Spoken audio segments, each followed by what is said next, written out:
Bonjour, bienvenue aux expériences de paysage. Nous avons le plaisir ce matin d'accueillir des chercheurs. Notre profession de paysagiste-concepteur, elle est à la croisée entre pratique et théorie. Dans notre nouveau palmarès du paysage, nous avons une partie recherche et on se rend compte que c'est tout à fait... c'est de plus en plus notre sujet. Donc dans nos conférences les samedis, on a de plus en plus de chercheurs. On est ravis de vous avoir tous les deux ce matin. Vous êtes tous les deux professeurs et maîtres de conférences en histoire contemporaine, Steve Agimon et Charles-François Mathis, donc de l'Université de Saint-Quentin et de la Sorbonne. Charles-François, toi tu as dirigé une collection sur l'histoire de l'environnement, donc ça fait un moment que tu es dans ces thématiques. Et Steve, tu as développé une recherche particulière sur les bouleversements des écosystèmes, la montagne, la forêt, enfin c'est ce que j'ai cru comprendre. Et puis vous avez ensemble fait une coédition en fait avec deux autres chercheurs, donc ils sont 4 chercheurs. Vous avez édité en 2021 ce livre, Lutte pour les. Le titre exact, c'est une histoire des luttes pour l'environnement. Et donc ce livre que nous, paysagistes, on a découvert dans les librairies, on s'est rendu compte que finalement c'est vrai que on raconte beaucoup les problèmes environnementaux, les crises, les mutations, les bouleversements de nos siècles, la mécanisation, les ressources frénétiques qui sont... toutes les énergies fossiles qui sont consommées de manière frénétique. Donc tout ça est très très très diffusé. Et on raconte aussi beaucoup quand même l'histoire des naturalistes, l'histoire des grandes recherches, etc. Mais on raconte peu les débats, les accusations, toutes ces luttes qui ont été faites. Et c'est ce que vous racontez tous les 4 dans votre livre. Donc les 2 autres auteurs sont Anne-Claude Ambroise-Vendu et Alexis Vrignon, qui sont pour l'un de l'Université de Pau et l'autre aussi de l'Université de Saint-Quentin.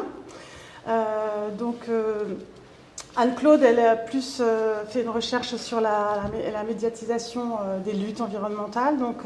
Et puis Alexis a beaucoup travaillé sur l'histoire des énergies en fait. Et donc on a, si vous voulez, dans ce livre, 4 chercheurs qui ont mélangé leurs 4 recherches pour nous apporter un panorama incroyable avec 250 images. Il est très illustré.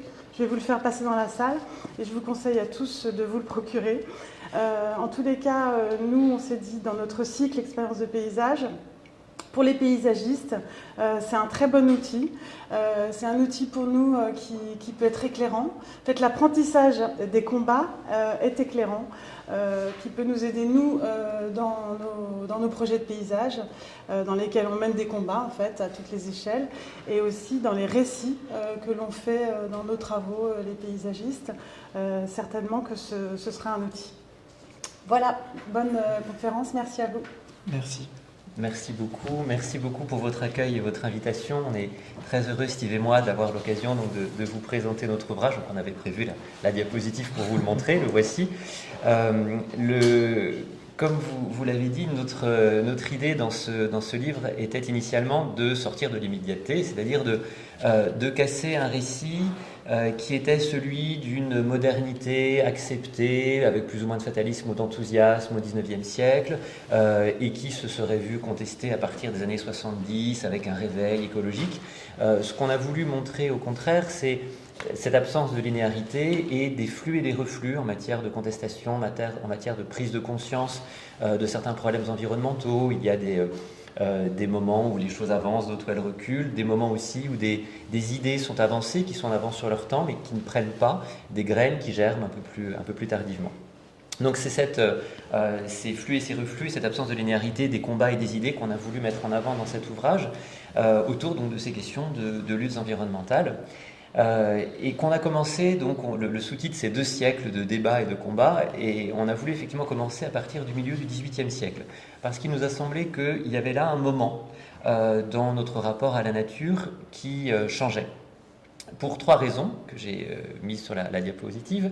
La première, c'est d'abord la conquête du monde par les Européens à travers les grandes explorations qui font d'abord prendre conscience de l'extraordinaire richesse du monde naturel de la planète, qui se manifeste du coup par une meilleure compréhension des phénomènes naturels et des phénomènes biologiques, de faune, etc. à travers le monde, et qui s'accompagne d'une maîtrise technique de cette flore, de cette faune, qu'on ramène en Europe. Il y a très clairement une volonté, et là du coup une volonté paysagiste, qu'on retrouve dans les grands parcs par exemple du XIXe siècle, de mettre en avant cette conquête de la nature en amenant dans ces parcs, dans ces jardins, des fleurs, des plantes exotiques, des animaux parfois aussi, pour montrer par leur acclimatation, par leur présence dans ces espaces européens, au sein des villes ou ailleurs, la maîtrise que les Européens ont acquise sur le monde, et la façon dont ils contrôlent finalement la nature du monde et donc le monde lui-même. Donc on a ce premier mouvement qui très clairement change dans sa dimension et en qualité aussi le regard qu'on a sur le contrôle qu'on peut avoir sur le monde. Le deuxième élément qui change à partir de la deuxième moitié du XVIIIe siècle, c'est l'esthétisation de ce monde naturel qui s'accroît. Il ne s'agit pas de dire qu'on ne voyait pas les paysages comme des paysages avant, mais très clairement, on manifeste de plus en plus, et de plus en plus généralement, disons, à travers les populations européennes, un certain recul par rapport au paysage. Pour le dire un peu brutalement, le phénomène d'urbanisation, la déprise du monde rural fait qu'on n'est plus dans une nature, mais on est extérieur à elle, et donc on peut porter sur elle un regard qui est esthétique. De la même manière qu'on peut aussi porter sur elle un regard qui est scientifique.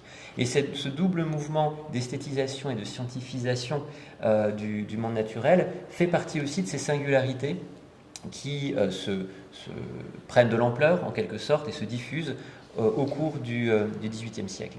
Et elle s'accompagne donc d'un émerveillement, c'est qu'on contrôle ce monde, on essaie de le comprendre, on essaie de le maîtriser, mais on s'émerveille aussi de cette extraordinaire richesse dont on ne mesurait pas l'ampleur au fur et à mesure qu'on pénètre à l'intérieur de l'Afrique, de l'Asie ou d'autres territoires qui étaient jusqu'à présent assez peu connus.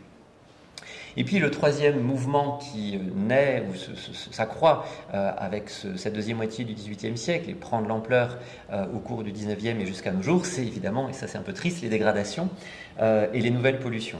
C'est lié en grande partie, à mon sens, au recours aux énergies fossiles qui va donner une puissance nouvelle de l'homme sur le monde. Très clairement, on n'a jamais autant eu les moyens de transformer le monde qu'à partir du moment où on a pu s'appuyer sur du charbon, puis le pétrole, le gaz naturel, etc. Et c'est cette nouvelle puissance sur le monde qui a donné lieu, je ne sais pas si le concept d'anthropocène vous est familier, mais c'est l'idée que l'homme devient une force géologique à part entière. L'une des dates de naissance possibles de l'anthropocène, il y a beaucoup de débats là-dessus, c'est justement les années 1780, le moment où, avec la machine à vapeur, on commence à pouvoir, et le recours donc aux énergies fossiles, on commence à pouvoir transformer le monde de façon massive. Et ça s'accompagne donc de pollutions nouvelles aussi, bien entendu. C'est-à-dire qu'il n'y a plus seulement des pollutions organiques, mais des pollutions chimiques ou de la chimie organique qui vont profondément modifier, bien sûr, notre rapport à l'environnement. Et on trouve une expression en partie de ce nouveau rapport dans cette très belle citation des frères Goncourt, à l'occasion d'un salon, d'un article sur le salon de 1855 qui dit ceci. Et c'est amusant de le voir dans un article donc de critique d'art. Je sais, c'est pas innocent que ce soit lors d'une critique d'art de paysages en tableau. Étrange bizarrerie, c'est quand la nature est condamnée à mort, c'est quand l'industrie la dépaisse, quand les routes de fer la labourent, quand elle est violée d'un pôle à l'autre, quand la ville envahit le champ, quand la manufacture parque l'homme, quand l'homme enfin refait la terre comme un lit, que l'esprit humain s'empresse vers la nature, la regarde comme jamais il n'a fait, la voit, cette mère éternelle, pour la première fois, la conquiert par l'étude, la surprend, la ravit, la transporte et la fixe vivante et comme flagrante dans des pages et des toiles d'une vérité sans pair. Le paysage serait-il une résurrection, la Pâque des yeux? Et vous voyez, je trouve que cette citation résume un peu ce que je vous ai dit auparavant, hein, cette idée que c'est au moment où l'homme détruit plus que jamais la nature qu'il a justement cette position un peu externe par rapport à elle et qu'il est donc en mesure de la regarder d'un point de vue esthétique dans des pages et des toiles où il la fixe, où il fixe sa beauté à laquelle il est soudain plus sensible. Parce qu'on commence à s'intéresser à cette beauté au moment où elle est fragilisée et où elle disparaît. Donc, va naître de cette constatation un mouvement de protection de la nature qui se fait, qui émerge au cours du XIXe siècle. Et je voudrais, donc, on s'est partagé le travail, Steve et moi. Donc, moi, je vais vous parler du XIXe siècle en vous montrant d'abord les premières raisons qui ont poussé à protéger des espaces naturels et puis les premiers combats, et jusqu'à peu près la Première Guerre mondiale. Et Steve se chargera de vous parler du XXe siècle et de la grande accélération. Alors, quelles sont les premières motivations à la protection de la nature? Et celle qui vous intéressera le plus probablement, c'est la dimension de patrimonialisation des paysages, qui a été donc pas mal étudiée déjà par des historiens. Je vais vous en montrer simplement deux. François Walter qui a parlé des figures paysagères de la nation, donc de la façon dont les paysages deviennent, intègrent une certaine définition de l'identité nationale. Et pour le cas italien plus précisément, les travaux de Luigi Piccioni, qui reprend ici une citation d'ailleurs d'un Anglais, sur lequel je reviendrai tout à l'heure, The Beloved Face of the Country, donc la face aimée de la patrie, hein, qui revient à cette idée donc d'une instrumentalisation du paysage à des fins de construction identitaire et nationale. Et cet ouvrage a aussi le mérite de s'intéresser beaucoup aussi à la dimension européenne de ce mouvement. Alors, cette patrimonialisation, elle se fait en particulier en réaction aux menaces qui pèsent sur des espaces naturels, industrialisation et urbanisation. Au départ, d'ailleurs, moi j'étais parti vraiment dans mes premiers travaux sur l'idée que c'était c'est ce genre de paysage et ce genre de pollution qui provoquait une patrimonialisation. C'est-à-dire que c'était d'abord face à la pollution industrielle que les premiers mouvements de protection de la nature sont nés. Alors, ils n'y sont pas complètement étrangers, et c'est clair que ça a joué, mais en fait, ce qui a beaucoup plus marqué les premiers mouvements de protection de la nature, c'est l'urbanisation. C'est ce sentiment, et je trouve ce dessin de Cruikshank assez drôle, où on voit vraiment la ville attaquer la nature. Vous voyez les tirs de mortier et de briques qui détruisent les haies, qui fuient de tous côtés. Bonjour aux retardataires. Donc c'est surtout l'urbanisation galopante, particulièrement ici en Angleterre, qui a entraîné en fait les premières inquiétudes concernant la protection des paysages naturels. Alors il y a eu plusieurs, encore une fois, motivations à ces inquiétudes, mais pour ce qui est de la motivation proprement patrimoniale, elle s'est manifestée par ce que je disais auparavant à propos des travaux de Piccioni et de Walter, par la rencontre entre un paysage et une définition de l'identité nationale. N'oublions pas que le terme même de patrimoine, il naît au tout début, à toute fin du XVIIIe siècle et tout début du XIXe, en réaction pour la France aux destructions des monuments historiques par les révolutionnaires. Et ce terme de patrimoine, il est lié aussi au même moment à la construction de la nation. À partir du moment où on n'est plus les sujets d'un roi, qu'est-ce qui fait un peuple? Qu'est-ce qui fait une unité d'une société d'individus? Eh bien, on commence à réfléchir à ce qui les unit, le passé, la langue, la culture, le patrimoine, mais aussi le patrimoine naturel. Et c'est très visible en Angleterre, où on voit une construction imaginaire de ce qu'est le paysage identitaire anglais. Et si je dis souvent à mes étudiants, tiens, qu'est-ce que c'est pour vous un paysage typiquement anglais? Eh bien, ils me disent, c'est des haies, c'est des moutons, c'est un paysage à taille humaine, c'est une petite rivière qui passe à travers des ruines. Bon, cette construction qui est assez répandue encore aujourd'hui d'un paysage idéal, typique et imaginaire anglaise, elle se fait au tout début du XIXe siècle, en réaction justement à ces menaces de l'industrie, à ces menaces de la ville. et elle s'identifie à 2 espaces particuliers en Angleterre. Le Lake District, la région des lacs, qui est au nord-ouest du pays, juste en dessous de l'Écosse, et les paysages du sud de l'Angleterre. Et cette construction, elle se fait notamment par, et c'est là que je renvoie à la citation des Goncourt, par la peinture, par l'écriture, par des descriptions, par des articles et des toiles, comme ce tableau de Constable de Haywain, la charrette de foin, qui est, et ce n'est pas innocent, le tableau le plus copié à la National Gallery dans le dernier tiers du XIXe siècle. C'est un tableau qui devient tellement célèbre qu'il devient le tableau le plus copié, le plus regardé finalement dans ce musée.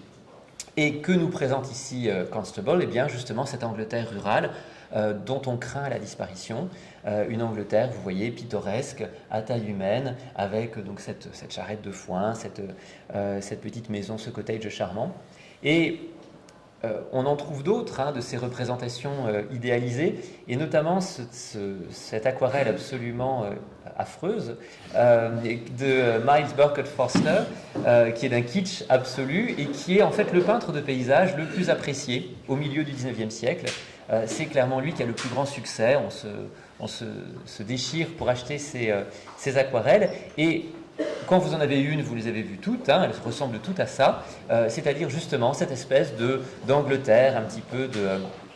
c'est l'Angleterre de la BBC, des séries qui mettent en scène les œuvres de Jane Austen. Vous voyez un petit peu, bon, c'est cette Angleterre, voilà, un petit peu éternelle de la campagne pittoresque. Pour ce qui est de la région des lacs, donc au nord-ouest de l'Angleterre, elle est... alors, c'est une région qui présente des paysages assez variés, mais qui est appréciée au nom justement de ce pittoresque et d'un espace naturel qui serait intouché par la main de l'homme et qu'il faudrait préserver en son état. Et c'est pour cette raison que dès les années 1840, on voit les premiers combats pour protéger cet espace de l'intrusion, par exemple, des chemins de fer. Et à mon sens, les premiers combats environnementaux naissent dans cet espace, en l'occurrence ici pour empêcher qu'un chemin de fer vienne jusqu'au lac Windermere en 1844. Alors c'est un combat qui échoue, comme beaucoup de combats environnementaux. Voilà, je voulais vous montrer que c'est autour de ces paysages et aussi de celui-là, un autre lac de la région des lacs, le lac de Thirlmere, où se joue justement, en Angleterre en tout cas, mais je vais parler d'autres espaces dans un instant, où se jouent ces premiers mouvements de protection de la nature pour des raisons patrimoniales. Et en l'occurrence, le lac de Thirlmere fait l'objet dans les années 1870 du premier combat national, environnemental en Angleterre, avec des débats au sein du Parlement, avec la presse nationale qui s'en empare, une articulation vraiment de l'idéologie de protection de la nature, qui là encore échoue, mais pas complètement, puisque ce lac est transformé en réservoir d'eau pour Manchester, mais le législateur oblige la ville de Manchester à faire ce qui lui est possible pour protéger le paysage autour. Alors ça ne reste pas grand-chose, il est facile de dire on n'a pas pu, mais en attendant, c'est la première trace, à mon sens, d'une reconnaissance de cet espace comme d'un espace valable pour la nation dans son ensemble et donc de sa dimension patrimoniale. Alors je vous ai beaucoup parlé de l'Angleterre parce que c'est un espace que je connais bien et sur lequel j'ai beaucoup travaillé, mais ce mouvement de patrimonialisation, on le retrouve partout en Europe. On le retrouve en Allemagne, par exemple, où dans les travaux, dans l'histoire naturelle du peuple allemand de Riel, on voit les paysages, excusez-moi pour l'abréviation allemand, les paysages allemands devenir la base de l'identité germanique à travers le Rhin et les forêts. Là encore, c'est une construction identitaire et imaginaire que de dire, bien, l'Allemagne, c'est le Rhin et c'est les forêts sombres qu'on voit aussi dans des tableaux de Caspar David Friedrich ou d'autres peintres. Donc, par exemple, le Drachenfels, cette colline sur le bord du Rhin, dans ce qu'on appelle les Ziegengebirge, fait partie justement de ces espaces qui acquièrent une dimension patrimoniale singulière au fur et à mesure du siècle. Et c'est le cas, donc encore une fois, un peu partout en Europe, y compris en Suède. Et j'ai trouvé là cette petite phrase très, très intéressante et très révélatrice. L'écrivain suédois Almqvist écrivait que dans ces espaces qui sont des espaces qu'on considère comme typiques de tel ou tel pays, donc en l'occurrence de la Suède, on peut se rendre suédois en marchant. You can walk yourself Swedish. Et je trouvais l'expression assez extraordinaire. C'est-à-dire que cette expérience même de la présence physique dans un certain paysage est une manière de s'approprier finalement les caractéristiques identitaires d'un pays et d'affirmer son appartenance à un pays.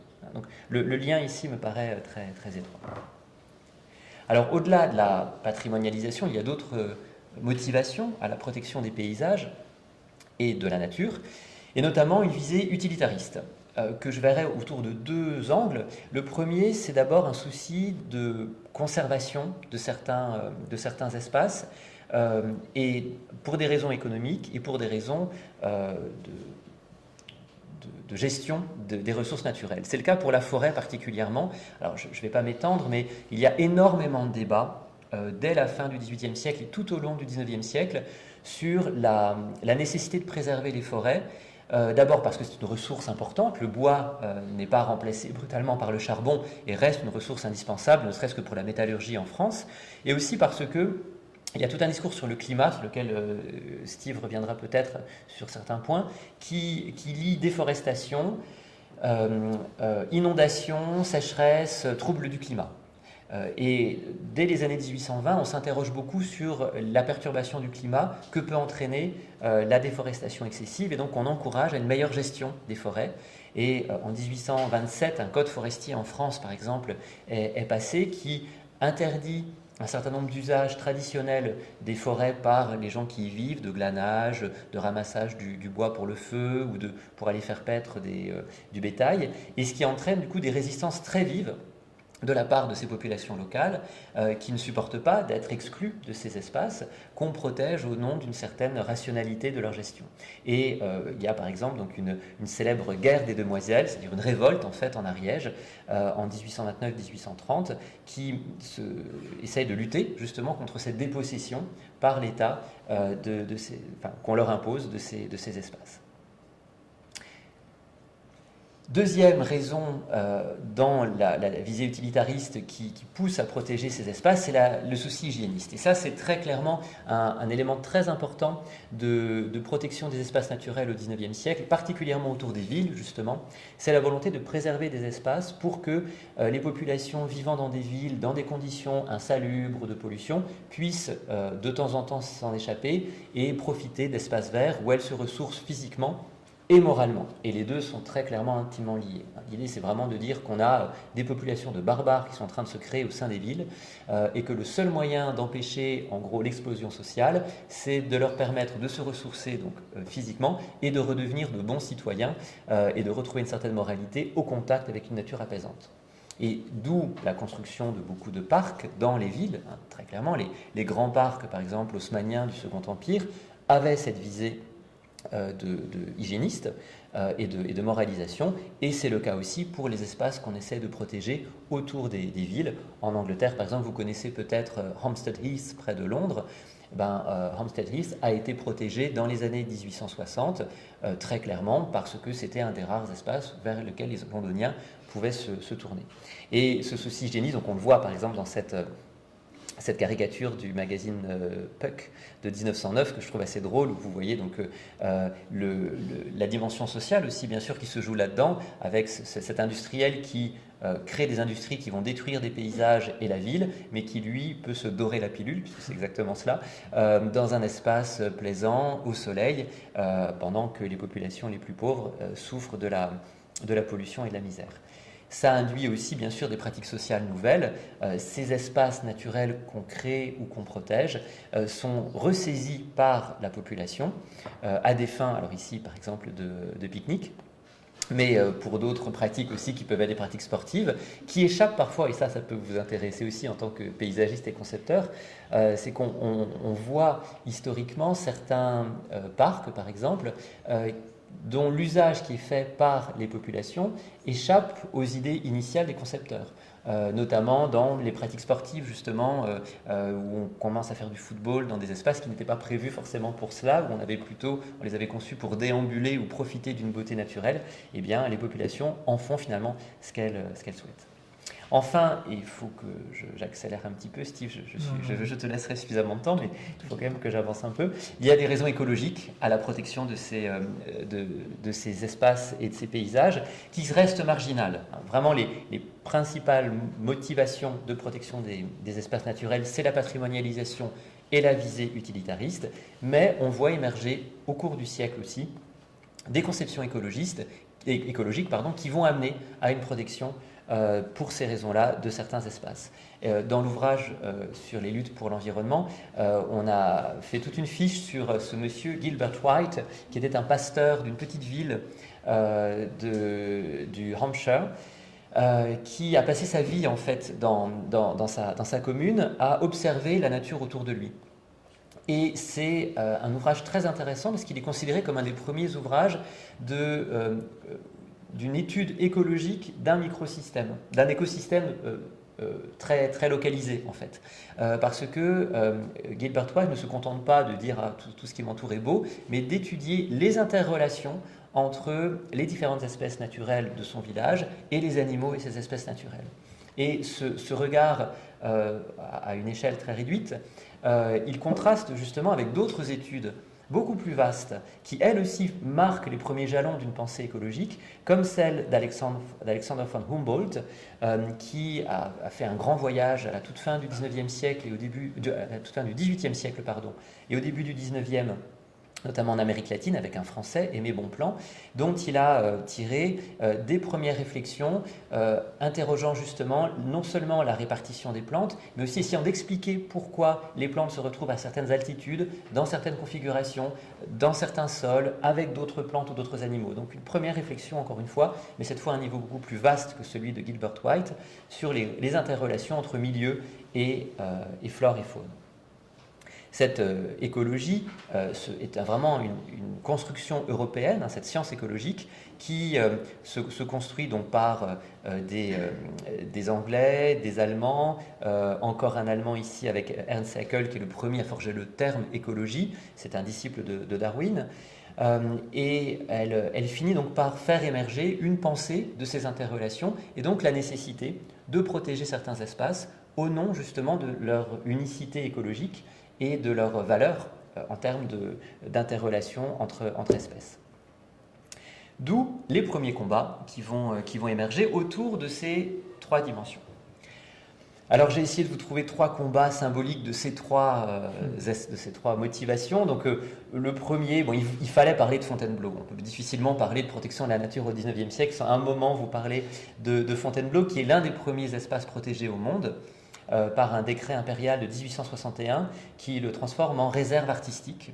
Et alors pour des raisons qui tiennent en partie à la dimension patrimoniale et aussi donc à l'action de peintres, les peintres de l'école de Barbizon, donc d'un village de la forêt de Fontainebleau, qui ont commencé à peindre ces paysages dans les années 1830 et se sont installés dans la forêt dans les années 1840. Le premier d'entre eux, c'est Théodore Rousseau, qui est l'un des grands acteurs de la défense de cette forêt qui devait être en fait en partie exploitée pour des carrières, qui devait être exploitée pour son bois avec des replantations beaucoup plus uniformes en fait des arbres, et pour empêcher cette uniformisation il a beaucoup agi donc en demandant à ce qu'elle soit protégée pour que les artistes puissent continuer à s'en saisir. Des artistes comme Narcisse Diaz ou encore Théodore Rousseau. Ah oui, là vous ne voyez pas du tout le titre, c'est en noir. Ça s'appelle Paysage de forêt et ça date de 1850. Ou, celui-là je vous l'ai mis juste à cause de son prénom, Charles-François d'Aubigny, c'est les temps de J.E. Donc une protection qui se fait pour ces raisons artistiques et aussi pour des raisons récréatives, c'est-à-dire que la forêt de Fontainebleau, à partir du moment où le chemin de fer a commencé à se mettre en place dans les années 1840, est devenu un lieu privilégié de promenade pour les Parisiens. Et si vous lisez, par exemple, les Confessions d'un enfant du siècle de Musset, il vous racontera ses promenades amoureuses avec George Sand. Si vous lisez certains romans de Flaubert, il raconte aussi des échappées dans la forêt de Fontainebleau. Bref, c'est vraiment un lieu où on va pendant le week-end. Et donc, il y a un monsieur qui s'appelle Denécourt qui est un ancien combattant des armées napoléoniennes, qui s'autoproclame gardien de la forêt et va créer des sentiers au sein de la forêt pour faciliter la circulation des touristes. Il va désigner certains lieux, leur donner des noms. Ça ne va pas très bien se passer avec les peintres de Barbizon qui ne supportent pas trop son intrusion, mais en attendant, il a fallu les deux, donc la dimension patrimoniale et la dimension récréative, pour motiver la protection de cette forêt par le décret de 1861. Cette dimension récréative et hygiéniste, on la retrouve en Angleterre, par exemple, lors de la protection d'une forêt à l'est de Londres, qui s'appelle Epping Forest, qui est protégée entre 1871 et 1874, à l'occasion d'un véritable mouvement populaire, où en fait, il y avait tout un mouvement de privatisation en fait, de certains espaces communaux autour de Londres, contre lequel s'est levée une société qui s'appelait la Commons Preservation Society, peu importe. Et pour lutter contre ces enclosures et cette privatisation, eh bien, on encourage les gens à manifester, à venir arracher les barrières qui ont été installées parfois de nuit par des propriétaires terriens qui voulaient mettre la main sur ces espaces. Il y a des combats législatifs, judiciaires qui sont menés et qui aboutissent donc en 1874 à la protection de cette forêt. C'est l'un des premiers grands espaces protégés pour sa dimension récréative. Et il est même inauguré par la reine Victoria, ce qui marque vraiment cette reconnaissance par le pouvoir politique de la nécessité de protéger des espaces naturels et certains paysages à des fins hygiénistes et récréatives. Pour ce qui est de la dimension plus proprement écologiste, et ce sera, je crois, la fin de ma partie bientôt, on a en France, en 1912, la création de la Ligue pour la protection des oiseaux au sein de la Société d'acclimatation, qui va aboutir la même année à la protection de la première réserve naturelle en France, qui est la réserve des 7 îles au large de Perros-Guirec, afin de protéger notamment les populations de macareux moines qu'on trouve sur ces îles. Et là encore, il n'y a pas de dimension patrimoniale, il n'y a pas de dimension proprement récréative, puisqu'au contraire, on limite la présence des hommes sur ces îlots. C'est bien une dimension uniquement écologique, ici, qui est mise en avant, c'est-à-dire protéger un lieu singulier où peuvent se reproduire les populations de macareux moines et se reposer d'autres espèces d'oiseaux, bien sûr. Ah non, ce n'est pas tout à fait la fin, excusez-moi. Je voulais aussi, pour finir, insister sur la dimension européenne de ce mouvement de protection de la nature dans toutes ses dimensions.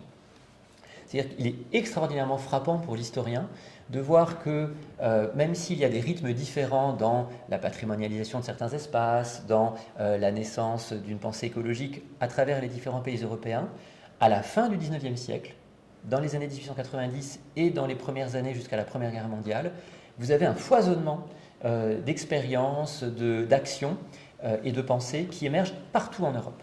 En France, c'est par exemple la création en 1901 d'une Société pour la protection des paysages de France, la SPPF, la Société pour la protection des paysages de France, qui existe encore aujourd'hui et qui va agir très rapidement, et notamment obtenir en 1906 la première loi sur les sites et les monuments naturels à caractère artistique. Et vous voyez comment la dimension patrimoniale ici est fondamentale. C'est on protège des paysages pour leur dimension artistique et historique un peu parfois, dont voici le texte de loi. C'est une loi très originale en Europe. Là, on parle souvent d'avance, de retard. Bon, ça n'a pas toujours grand sens, mais il se trouve qu'ici, c'est une loi qui n'a pas beaucoup d'équivalent en Europe et qui va beaucoup inspirer les Italiens, par exemple. Au même moment, au Royaume-Uni, vous avez la création du National Trust, qui est encore aujourd'hui, qui est le premier propriétaire terrien anglais aujourd'hui. Donc c'est une association qui se voit confier des espaces, soit des monuments, soit des espaces naturels, pour les protéger, là encore pour leur intérêt artistique et historique. Donc encore une fois, dans une dimension patrimoniale, il s'agit de protéger ce qui fait l'Angleterre, ce qui fait l'âme de l'Angleterre, et qui ne doit pas être détruit par l'industrie ou par la modernité. En 1907, il peut déclarer ses propriétés non aliénables, ce qui va lui donner un rôle croissant. En Allemagne, vous avez en 1906 un bureau pour la protection des monuments naturels. Vous voyez toujours, c'est une nature monumentale, ou en tout cas une nature à laquelle on accorde un statut de patrimoine qui est protégé, et donc qui est créé dans le Land de Prusse en 1906. Autour de cette personnalité, une personnalité très importante de la protection de la nature en Europe, qui est le botaniste Hugo Convens. Le premier parc national européen est créé en Suède en 1909. Vous voyez, quand on commence à faire la liste, on est vraiment, c'est très rare d'avoir ces convergences-là et d'essayer d'en comprendre les raisons. Donc moi, je n'y suis jamais allé, mais cette photographie donne envie d'aller dans ce parc dont je tairai le nom. Et cette convergence, elle se manifeste par l'organisation du premier congrès international pour la protection des paysages qui se tient à Paris en 1909. Là encore, il est intéressant de noter que ce sont des paysages qu'on veut protéger c'est là-dessus qu'on met l'accent. Or, dans les années qui vont suivre, et là j'empiète un tout petit peu sur l'après-Première Guerre mondiale, on va avoir 2 autres congrès qui vont se tenir à Paris en 1923 et 1931, et qui chacun vont montrer un élargissement des préoccupations. Le congrès de 1909, c'est les paysages. 1923, c'est paysages, faune et flore, je crois. Et 1931, c'est protection de la nature. Donc, avec du coup l'inclusion progressive de la dimension justement plus proprement écologique dans cette histoire dont Steve maintenant va vous parler. Mais sans revenir sur cette histoire des parcs, donc c'est très bien que tu en aies parlé. Voilà, donc en somme, un 19e siècle qui est extrêmement dense, à la fois en réflexion sur les interactions entre les sociétés humaines et puis le reste de l'environnement, et un grand nombre de luttes. Donc là, dans le cadre de cet exposé, on s'est plutôt centré sur les luttes avec une dimension paysagère, mais on aurait pu parler aussi de toutes les luttes autour des pollutions, d'ailleurs, sur lesquelles tu as toi-même travaillé. Donc le XXe siècle va poursuivre un certain nombre de tendances et puis va apporter aussi un certain nombre de renouvellements, et c'est là-dessus qu'on va revenir à présent. Alors, peut-être faire un point, oui, sur un certain nombre de savoirs et d'alertes qui vont émailler le XXe siècle, mais en fait qui puisent en partie leurs racines aussi au XIXe siècle. Premier domaine peut-être qui va marquer surtout les luttes environnementales à partir des années 1990, mais je trouvais intéressant ici de revenir sur la genèse des savoirs sur le climat et sur l'environnement. Sur le climat, sur le changement climatique. Au XIXe siècle, depuis la fin du XVIIIe siècle, on est persuadé que le climat est plus particulièrement régulé par les arbres. Donc Charles-François en a parlé. Les arbres sont les régulateurs du cycle de l'eau et du climat. Climat à la fois régional et puis climat mondial. Voilà, avec un certain nombre d'espoirs, de civilisation du climat dans un certain nombre d'espaces, civiliser le climat par l'action sur les arbres, et puis aussi de peur, dont Charles-François a parlé. Mais en même temps, il y a d'autres savoirs qui émergent sur l'effet de serre et sur la composition de l'atmosphère, et le rôle que pourrait avoir cette atmosphère dans la température qu'il fait sur Terre et dans la régulation du climat. Donc on a un certain nombre de jalons, avec Joseph Fourier, je ne reviens pas forcément dans le détail sur ça, des découvertes concomitantes, quasiment ça se joue à 3 ans près, entre Ioannis Foot et John Tyndall. John Tyndall ne citera jamais Ioannis Foot, donc on ne sait pas si John Tyndall a connu les travaux de Ioannis Foot, mais en tout cas les deux mettent en avant, isolent le fait qu'un certain nombre de gaz, dont le CO2, le gaz carbonique, ont la propriété de retenir la chaleur. Tyndall va identifier le fait que c'est en retenant le rayonnement infrarouge, c'est-à-dire lorsque les rayons du soleil arrivent sur Terre, ils sont renvoyés vers l'atmosphère sous forme d'infrarouge, et donc certains gaz ont la capacité de retenir ces rayons infrarouges, et donc jouent un rôle dans la température de l'atmosphère terrestre. Et puis 1896, c'est un petit peu le jalon essentiel avec Svante Arrhenius, chimiste suédois, qui lui va va faire des liens entre le cycle historique du carbone et la variation du climat terrestre, puisqu'au cours du XIXe siècle, on a aussi identifié le fait que le climat de la Terre avait énormément varié dans le passé. Et on s'est demandé pourquoi, et Svante Arrhenius va amener des éléments importants. Évidemment, c'est schématique, là, ce que je raconte, c'est en résumé. Ces travaux vont se poursuivre au XXe siècle. Ils restent marginaux, disons, jusqu'aux années 1950. Et à partir des années 1950, il va y avoir des apports majeurs dans les connaissances sur le climat terrestre passé et l'importance des gaz à effet de serre. Et donc, on aboutit dans une situation dans les années 1970 où il y a une certitude qui s'installe chez les climatologues, les chimistes et physiciens, de l'atmosphère sur le fait que l'augmentation continue des concentrations de CO2 dans l'atmosphère depuis l'âge industriel, donc ça on commence à savoir le mesurer, vont aboutir à un réchauffement climatique. Dans ces années 1970, on n'est pas capable de le mesurer encore puisque y a des variations interannuelles du climat, de la température terrestre, ça varie d'une année à l'autre, donc pour l'instant il y a trop de bruit pour pouvoir identifier ça. Ça va être identifié formellement en 1988 et confirmé par le deuxième rapport du GIEC en 1995, le fait qu'à partir des années 1980, eh bien, cette accumulation de CO2 dans l'atmosphère commence effectivement à avoir un impact sur le climat et à réchauffer le climat. Donc on rentre à partir des années 1980 dans cette ère du changement climatique, du réchauffement climatique qui a été annoncé par des travaux scientifiques préalables. Travaux connus et discutés, y compris par les gouvernements du monde entier. Voilà, en exemple, ce préambule du rapport Charney en 1979 à l'Académie des sciences des États-Unis qui fait état de ce consensus scientifique, c'est le préambule. Voilà, il y a tout lieu de croire. Et il annonce des choses d'ailleurs, il fait des projections qui sont assez proches de ce qui se réalise aujourd'hui. Alors, parmi les autres alertes de ce 20e siècle, il y a tout un tas d'alertes, sur la dégradation de la Terre. Vraiment des alertes fortes et avec des ouvrages qui vont avoir beaucoup de succès. Il y aurait Roger Heim en France, Jean Dorst, Vogt, ou donc ce best-seller de la biologiste Rachel Carson qui s'inquiète de la multiplication des pollutions et en particulier en fait des pesticides, dont le DDT, qu'elle accuse donc de détruire, d'avoir des effets extrêmement nocifs sur les insectes et de pouvoir conduire en cascade à une série de catastrophes pour la faune. Dans ce contexte, donc Rachel Carson, ça va être, voilà, elle est vue un petit peu comme l'initiatrice du mouvement écologiste aux États-Unis, du mouvement environnementaliste. En fait, elle s'inscrit dans une continuité de rapports, d'études scientifiques qui mettent en avant les dangers de ce qu'est en train de faire l'humanité. Et tout particulièrement avec la grande accélération qu'ont connue la croissance et puis la production de plastique, de pesticides, la consommation de pétrole après la Seconde Guerre mondiale. Les deux guerres mondiales sont des moments d'accélération absolument majeurs qui sont vus comme ça par un certain nombre de scientifiques et d'observateurs critiques de la modernité. 1972, on a ce rapport aussi qui va être un succès mondial, retentissement mondial. Là encore, ce rapport, on peut lire parfois que ce rapport est passé relativement inaperçu lorsqu'il a été publié en 1972, mais pas du tout, il est commenté par tous les gouvernements d'Occident en tout cas. Je donnerai un exemple un petit peu après. Donc le rapport dirigé par les époux Meadows, qui mettent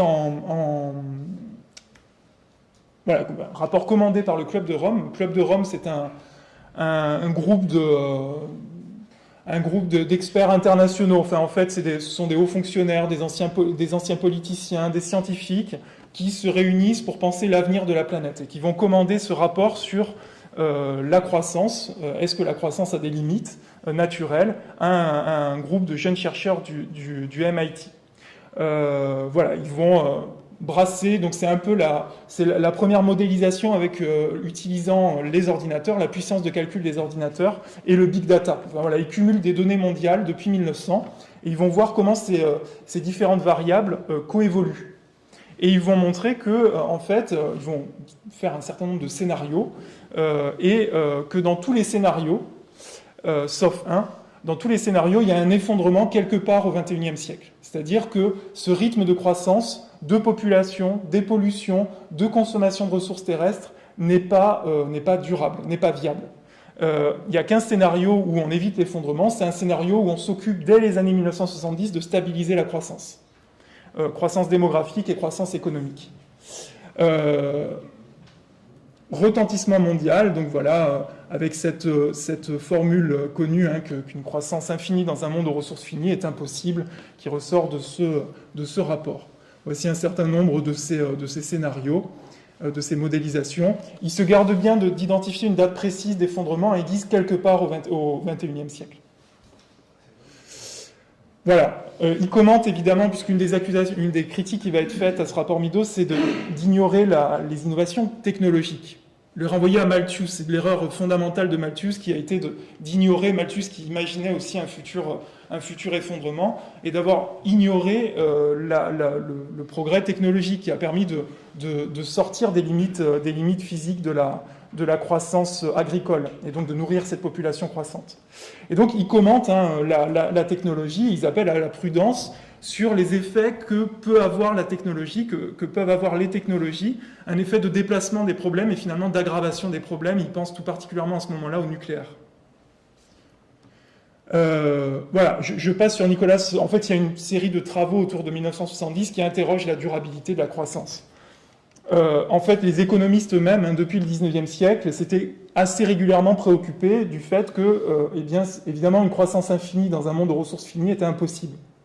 Y compris les économistes libéraux avaient pu le dire. Mais voilà, là, il y a des moments importants d'apport sur cette peur de la pénurie des ressources. Ces rapports vont être immédiatement critiqués par un groupe d'économistes autour de donc ceux qu'on va ranger sous l'étiquette du néolibéralisme, mais pas seulement, puisqu'il y a aussi Robert Solow, qui est plutôt identifié sur la gauche démocrate états-unienne, mais donc une forme de consensus de l'économie mainstream pour dire que ces rapports font preuve d'un pessimisme excessif. Bon, déjà, il y a un certain nombre de lectures caricaturales du rapport Meadows, voilà, hein, où on va dire qu'ils se sont trompés, puisqu'on n'a pas connu l'effondrement avant l'an 2000, mais ils n'annonçaient pas du tout ça de toute façon. Et ils vont mettre en avant un certain nombre d'éléments qui sont classiques dans la pensée économique depuis le 19e siècle, qui sont l'idée que si une pénurie, par exemple, le pétrole vient à manquer, eh bien on trouvera une énergie de substitution. Et on pense au nucléaire à ce moment-là. En fait, ça s'est pas passé. Ça s'est pas passé. Enfin, on pourrait y revenir après. Que la croissance va aussi rendre plus riche et va donner plus de capacité à innover, et donc aussi à répondre aux dégradations et répondre aux pollutions. Et que, voilà, enfin tout ça, en gros, progrès technologique, substitution, le jeu du marché, c'est-à-dire que si le pétrole devient trop cher, eh bien forcément, on va aller chercher une autre énergie qui sera moins polluante. Et donc, en fait, ce qui annonce le rapport du Club de Rome ne tient pas compte, tout simplement, du fait que le marché va réguler les pollutions et va réguler ces problèmes de pénurie. Voilà, et on renvoie globalement ces analyses à une forme de malthusianisme et donc d'erreur totale de lecture des mécanismes du marché et de l'économie telle qu'elle s'est enclenchée depuis le 19e siècle. Alors, donc, moment important, j'y reviendrai un petit peu après, puisque, en fait, ces rapports ont été un peu mis de côté, et puis aujourd'hui, on redécouvre qu'il y a un certain nombre de choses qui étaient annoncées par les économistes des années 1970 qui ne se sont pas passées. En particulier, la diminution globale des pollutions, l'innovation technologique qui a plutôt déplacé les problèmes, et puis cette substitution qui n'est jamais réellement venue. En tout cas, pas au niveau auquel il aurait fallu que ça se passe. Alors, les années 1970 aussi, elles sont vues comme un tournant parce qu'elles coïncident finalement avec la politisation d'une nouvelle catégorie qui, pareil, se répand dans le monde entier de manière très concomitante entre 1968 et puis 1972. On a un avènement de ce terme d'environnement un petit peu partout. Et avec la création de ministères et d'agences de l'environnement. Ça se passe aux États-Unis, je crois, dès 1969. Et puis, donc, 1971, c'est par exemple le ministère de l'Environnement. En France, l'Agence de l'Environnement au niveau européen en 1972. Enfin, on a une multiplication, un environnement qui rentre dans le gouvernement. Des lois aussi qui vont se multiplier. Pour la France, une loi importante, c'est la loi de 1976, qui demande à ce qu'il y ait une liste des espèces protégées qui soit réalisée, qui améliore le statut de réserve naturelle et qui prévoit, important aussi pour l'aménagement et l'urbanisme, des études d'impact systématiques sur des aménagements d'une certaine ampleur et qui pose le principe qui ne sera pas vraiment appliqué, éviter, réduire, compenser. Donc là, il faut attendre 2016 pour qu'il y ait une relance de ce principe et une amélioration de cette prise en compte de ce principe d'éviter, réduire, compenser. On a aussi l'apparition de partis écologistes un petit peu partout, donc une volonté, une écologie qui devient une écologie politique, qui veut influer sur les choses, non pas seulement par les luttes sur lesquelles je vais revenir, mais en accédant au pouvoir. Et des débats politiques donc, qui vont intégrer un petit peu partout l'écologie et ce qui est dit. Donc voilà un exemple, c'est en 1972, Sico Mansholt qui a porté la modernisation agricole au niveau européen. Sico Mansholt, qui va devenir 2 mois après cette lettre, président de la Commission européenne, qui a connaissance des travaux de l'équipe Meadows. Et Sico Mansholt va adresser une lettre au président de la Commission européenne en lui disant que l'Europe doit impulser cette idée de croissance zéro, que l'Europe a un rôle historique à jouer qu'elle est en train de toute façon, enfin qu'il y a des grandes puissances qui risquent de s'entretuer, et que l'Europe a finalement une mission d'impulser ce tournant vers, alors on ne parle pas de décroissance, on parle de croissance zéro à ce moment-là, et donc il donne un plan d'action pour la Commission européenne pour voilà, donner cette feuille de route aux États européens pour aller vers la décroissance en tenant compte donc d'une forme d'idée de justice internationale, c'est-à-dire permettre aussi, ça doit permettre aux plus pauvres de s'enrichir, enfin d'accéder à un certain niveau de prospérité, mais ça doit passer par une réduction du niveau de vie dans les pays et des pollutions dans les pays les plus industrialisés, et puis voilà, tenir compte aussi eh bien, de l'idée qu'on compenserait ce bien-être matériel, cette société de consommation destructrice par d'autres avantages. Enfin, il y a une réflexion très intéressante de la part de Sico Mansholt, qui a une sorte de choc et qui fait son mea culpa en fait en 1972 et qui veut faire de l'Europe un pôle moteur de ce changement de paradigme économique. C'est sur lecture. Là, il y a un bug. Il y a un bug. Alors, j'allais en venir aux luttes, à un certain nombre d'exemples, là encore, de lutte environnementale.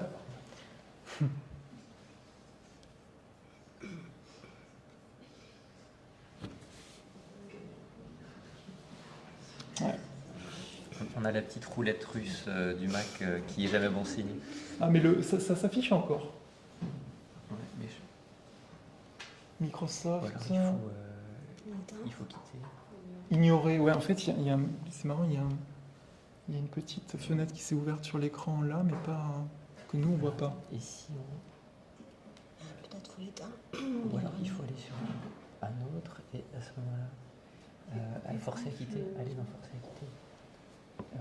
Là, forcer à quitter. Là. On quitte. La pluie qui veut choisir Microsoft, on force à quitter et on prend. En gros. Voilà. Comme ça, on ignore. Il faut le rouvrir. Je ne sais pas où il est. C'est lequel le vote? C'est celui-là? Non, je ne l'avais pas mis sur le bureau. Il est sur la clé USB qui est sur le transcend. Ah bah c'est bien. Il réapparaît. Pas mal, hein? Voilà. Donc là, merci beaucoup. Ça. Si ça va bien. Donc, généralement, quand il y a un passage sur la critique de la technologie, eh bien, la technologie se rebelle et nous fait des tours. J'ai connu ça de nombreuses fois.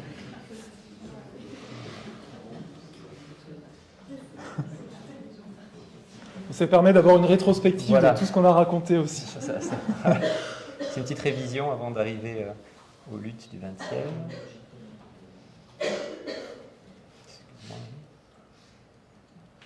J'ai peur que ça...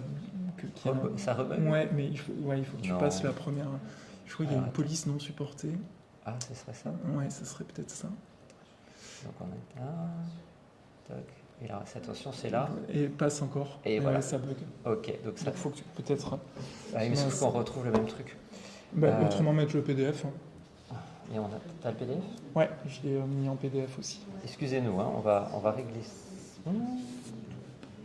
Ah, alors là par contre... Voilà. En fait, oui, tu vois sur l'écran, il y a une fenêtre qui s'ouvre qu'on ne voit pas là. Et il suffirait de mettre ignoré. Voilà, attends. Oui, mais sauf que j'ai pas accès à ça. Ouais. Voilà, parce que j'ai que là. Ah oui, c'est là. Alors, donc tu me dis... Transcend, ouais. Transcend. Et puis on va mettre le... T'as le PDF. Ah oui, c'est dans un imprimé. PDF. Ouais. Voilà, et là on peut mettre en diaporama normalement. Ah bon? Ouais, dans outils ou présentation, mais outils. Non, c'est peut-être dans présentation. Pardon, présentation. Diaporama. Ouais, trop fort, je l'ai jamais vu. Et là. Attention, on a enregistré là. Et là, oui. Excusez-nous, on va y arriver.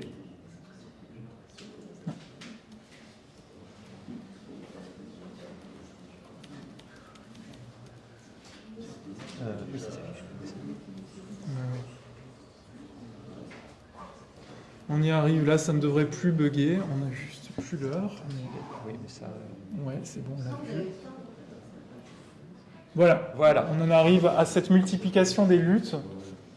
Donc ces années 1970, elles marquent aussi, donc il y a des luttes, ce qu'on voulait aussi raconter, c'est que finalement il y a des luttes qui ont trait à l'environnement depuis le 19e siècle, des luttes très nombreuses. Autour des années 1970, on voit vraiment une effusion de ces luttes qui peuvent être réunies autour de cette catégorie d'empêcher la mort de la nature. C'est quelque chose qui revient beaucoup. Lutter pour la survie. C'est des thèmes qui apparaissent de manière extrêmement forte,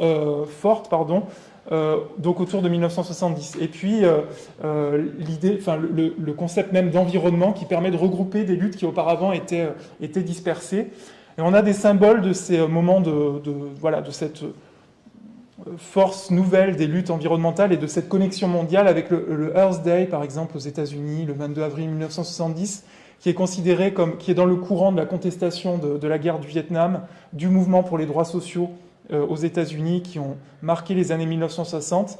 Et donc ce Earth Day en 1970, qui part de la côte californienne, est une des plus grandes manifestations de l'histoire des États-Unis, qui mobilise la jeunesse états-unienne dans une mise en cause aussi du sens de ce progrès qui se résume désormais à un progrès économique et technologique, mais qui semble perdre son sens autrement et qui semble détruire la planète. On a des mouvements comme les Amis de la Terre, enfin Friends of Earth, qui naît dans les années 1960 aux États-Unis, qui va devenir un mouvement mondial. Greenpeace dans les années 1970, qui vont multiplier, en fait, qui vont faire que désormais dans l'actualité, il y a une catégorie qui existe, qui est l'environnement et la défense de l'environnement, au nom de l'environnement lui-même, mais aussi de la défense de l'avenir de l'humanité. Voilà, on a une série de mobilisations. La France n'est pas du tout à l'écart de ça. Hein. Manifestations contre les bruits, donc voilà, les vieilles luttes contre les aéroports, hein, c'est pas nouveau de lutter contre les aéroports. À chaque fois que des aéroports se sont implantés quelque part, il y a eu des luttes des riverains, hein, qui voyaient bien que leur cadre de vie allait être considérablement dégradé.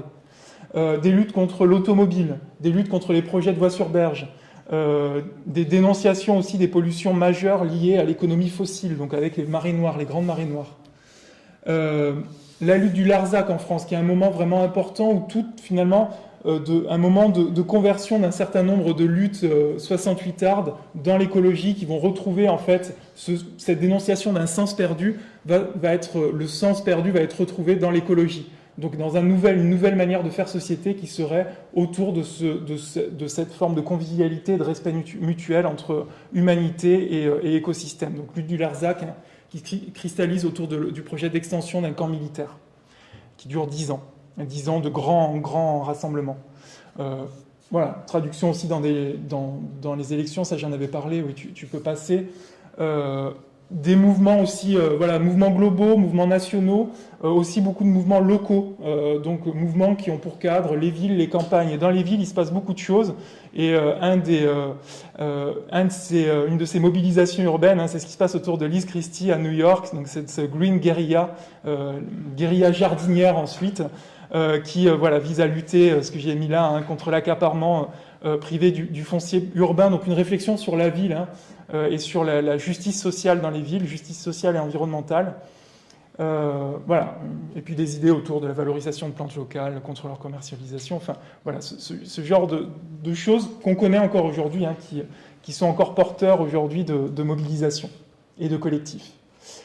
Une particularité de ces années 1970, si on revient encore en France, c'est que ça correspond au grand plan d'investissement nucléaire avec ce programme de construction de 58 réacteurs nucléaires en France à la suite du plan Mesmer, qui mobilise, hein, des luttes extrêmement fortes, qui mettent en cause les risques sur le long terme que fait endurer ce programme nucléaire. Donc là, c'est un moment très fort qu'on a un peu perdu de vue, mais un moment de lutte antinucléaire qui est un moment vraiment fort de mobilisation environnementale dans les années 1970 pour la France. Mais en fait, les Suisses et les Allemands vont aussi beaucoup venir en France, hein, puisqu'ils sont concernés. Un certain nombre de centrales sont près de la frontière suisse et de la frontière allemande. Voilà.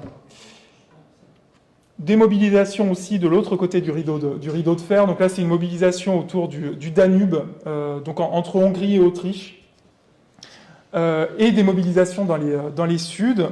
Ce qui a été conceptualisé sous le terme d'environnementalisme des pauvres par l'économiste espagnol Joan Martínez Alier, Donc, qui remarque qu'en fait, il y a un certain nombre de luttes dans le monde, et ça s'applique en fait au XIXe siècle aussi, qui n'ont pas repris la catégorie de nature ou d'environnement, mais qui ont en fait voulu lutter contre l'accaparement capitaliste, industriel de la nature. Et donc, il va regrouper sous cette catégorie des luttes en fait dans le monde entier, qui sont des luttes en cours dans ces années 1980-1990 et qui visent à empêcher, empêcher la privatisation de moyens d'existence et aussi la destruction d'un certain nombre de milieux qui sont porteurs de valeurs culturelles, spirituelles, de valeurs sociales aussi, qui sont niées par l'accaparement économique en cours dans les pays du Sud à ce moment-là. Donc, j'ai mis ici un certain nombre d'exemples. Une des figures types de cet environnementalisme des pauvres, c'est le syndicaliste brésilien, travailleur des plantations d'EVA de l'Amazonie, Chico Mendes, qui va réussir, Chico Mendes, à attirer l'attention des ONG internationales en réussissant à comprendre qu'il y a des catégories qui parlent aux Occidentaux, la nature, l'environnement, et qu'en utilisant ces catégories, on va pouvoir faire venir l'attention internationale sur ces massacres et ces destructions qui ont lieu depuis la colonisation et qui sont jusque-là passées inaperçues aux yeux des Occidentaux. Des catastrophes, je pense que, voilà, j'en viens à la dernière partie sur des réflexions aussi qui traversent l'ouvrage et qui peuvent ouvrir vers la discussion sur finalement bien à quoi ont amené ces luttes. Est-ce qu'on peut considérer que ces luttes, compte tenu d'où on en est, sont des luttes qui ont échoué? Je vous ai mis aussi cette citation de Cornelius Castoriadis, un philosophe franco-grec qui est un des penseurs de l'écologie et qui s'interroge sur le fait que dans les années 1990, alors qu'on a des savoirs extrêmement consolidés, des savoirs scientifiques très forts sur l'état de la planète et sur les risques majeurs liés au réchauffement climatique, eh bien pourquoi il n'y a pas de décision politique à la hauteur? Donc ces facteurs de... Alors bon, d'abord il faudrait dire qu'il y a quand même des luttes qui ont fonctionné, il y a une protection de la nature qui s'est mise en place quand même et qui a pu limiter les dégâts, il y a des lois qui ont été prises aussi pour limiter les pollutions, on pourra en discuter puisque souvent ces lois sont arrivées très tard, mais elles ont été prises. Il y a un certain nombre de facteurs d'échec de ces mobilisations qui sont qu'il y a eu des imaginaires plus forts, des imaginaires et des intérêts aussi plus forts que ces mobilisations. J'en liste certaines, enfin on en liste certaines ici, c'est pas exhaustif et on pourra aussi en discuter, voilà, cette conception contemporaine de la nature, ce qu'a expliqué très bien Charles-François tout à l'heure, des promesses d'abondance et d'émancipation finalement qui pèsent plus fort que bien la nécessité de limiter un petit peu justement cette abondance compte tenu des limites des écosystèmes. La croyance dans les solutions technologiques, voilà, qui est extrêmement forte, qui a été forte chez les économistes en particulier, mais qui est aussi très forte dans les politiques nationales qui soutiennent ces innovations. Ouais, je passe sur ces extraits qui revenaient au XIXe siècle, mais on voit cet imaginaire du progrès technologique qui sera capable de résoudre tous les maux, on le voit s'installer au XIXe siècle. En fait, on pourrait remonter à Francis Bacon au XVIIe siècle, qui est un peu un des parents de cette pensée-là, du progrès technologique. La dépendance au sentier emprunté, donc le fait qu'on est un peu enferré dans des choix passés, et particulièrement les choix liés pour nos pays au pétrole, on pourrait remonter au charbon, mais aussi au pétrole et à l'automobile, qui font qu'en fait on a une dépendance extrême à l'automobile aujourd'hui, que notre économie et nos modes de vie sont construits sur l'automobile, et sont construits sur un débordement d'usage des énergies fossiles qui fait qu'il est difficile de changer de voie. Et difficile et très peu populaire, enfin. Voilà, la compétition internationale, ça c'est très fort, aller vers une autre voie, aller vers la croissance zéro, alors c'est sacrifier les plus pauvres, ça a été le grand argument employé contre le rapport Meadows et contre Sicko-Mansholt, et puis c'est aussi se sacrifier puisque les États-Unis, la Chine, la Russie, eux, ne feront pas ça. Donc la compétition internationale qui a été un moteur de la croissance et qui est aussi aujourd'hui un frein sans doute à des décisions d'envergure. Et puis, le modèle donné par les plus riches, cette course à la consommation qui est aussi ce modèle socialement valorisé.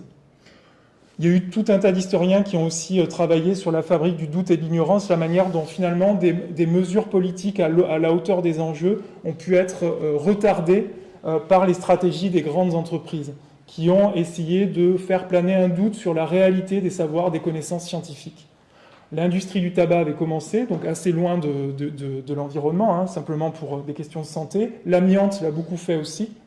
Et puis donc les pétroliers l'ont fait à partir des années 1980. Dans une alliance d'ailleurs, hein, on voit parfois des alliances se nouer entre ces différents groupes.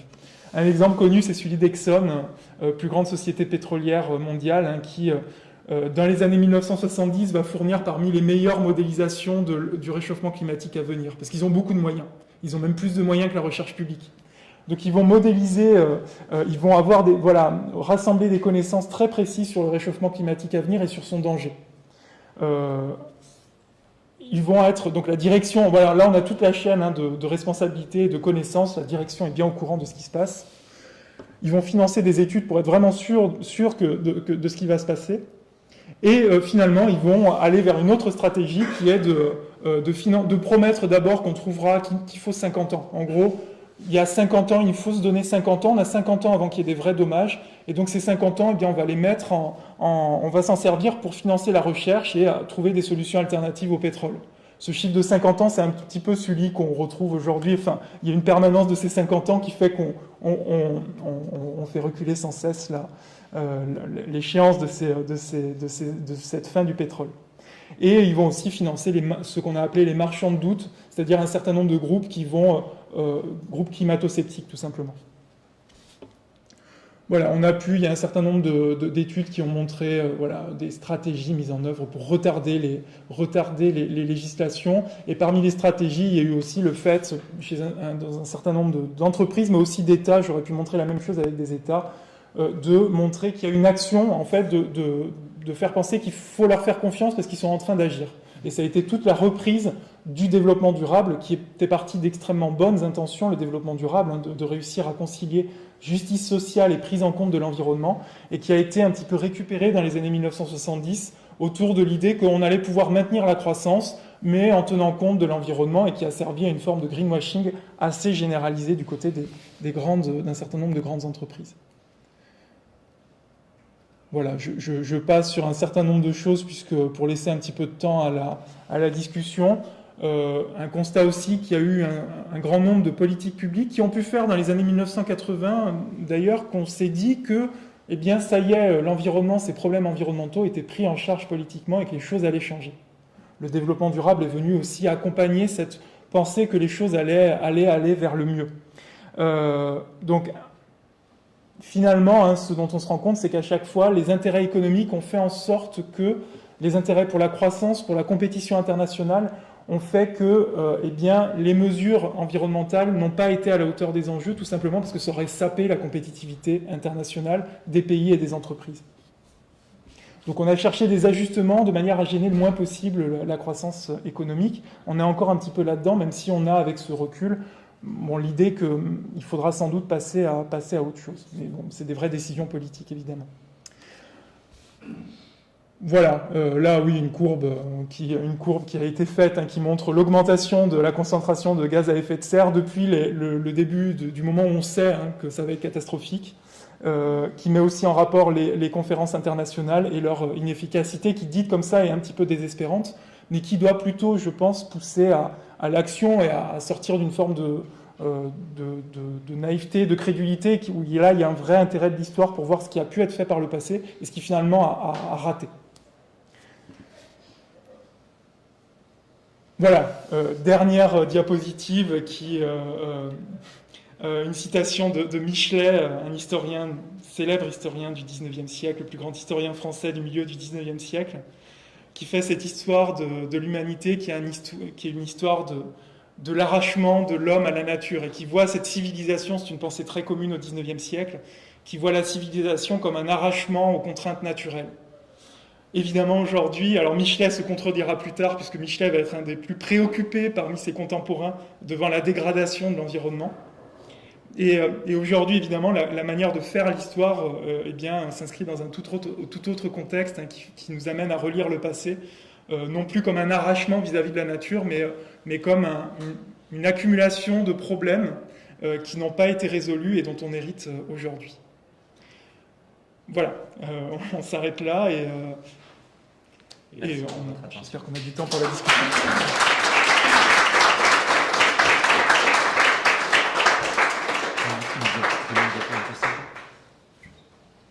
Merci à tous les deux pour cette conférence. Comme vous l'avez vu, effectivement, d'ailleurs, merci pour ces dernières slides aussi qui apportent plein de thématiques qu'on peut tirer de votre collection, de ce panorama.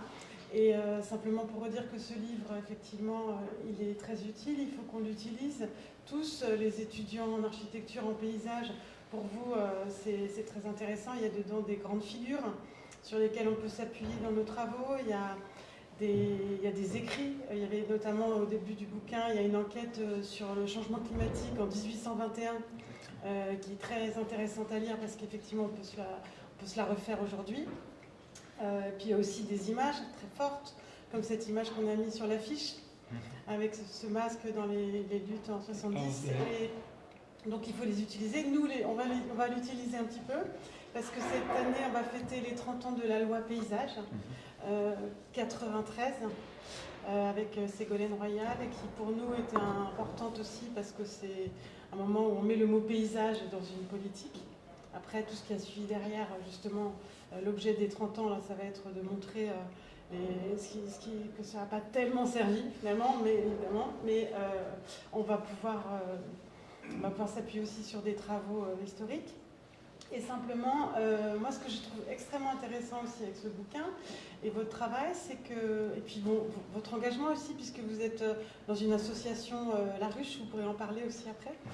Je trouve que ça nous aide personnellement tous, enfin, on peut se repositionner tous. C'est ça que j'aime bien aussi. Moi, personnellement, je me suis positionnée par rapport à ma naissance, ma vie, ma passion pour ce sujet paysage.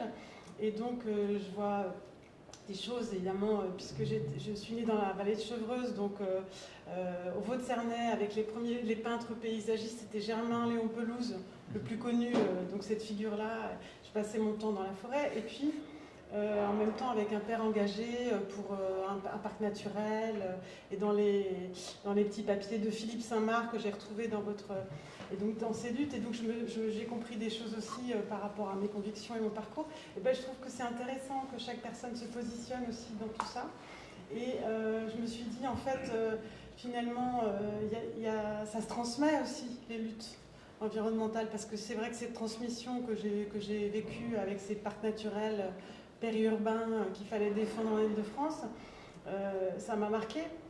Donc il y a une transmission, et sur le sujet de la transmission, vous êtes enseignant, on parle dans les écoles d'architecture et de paysage de l'histoire, de l'enseignement, de l'histoire de l'environnement.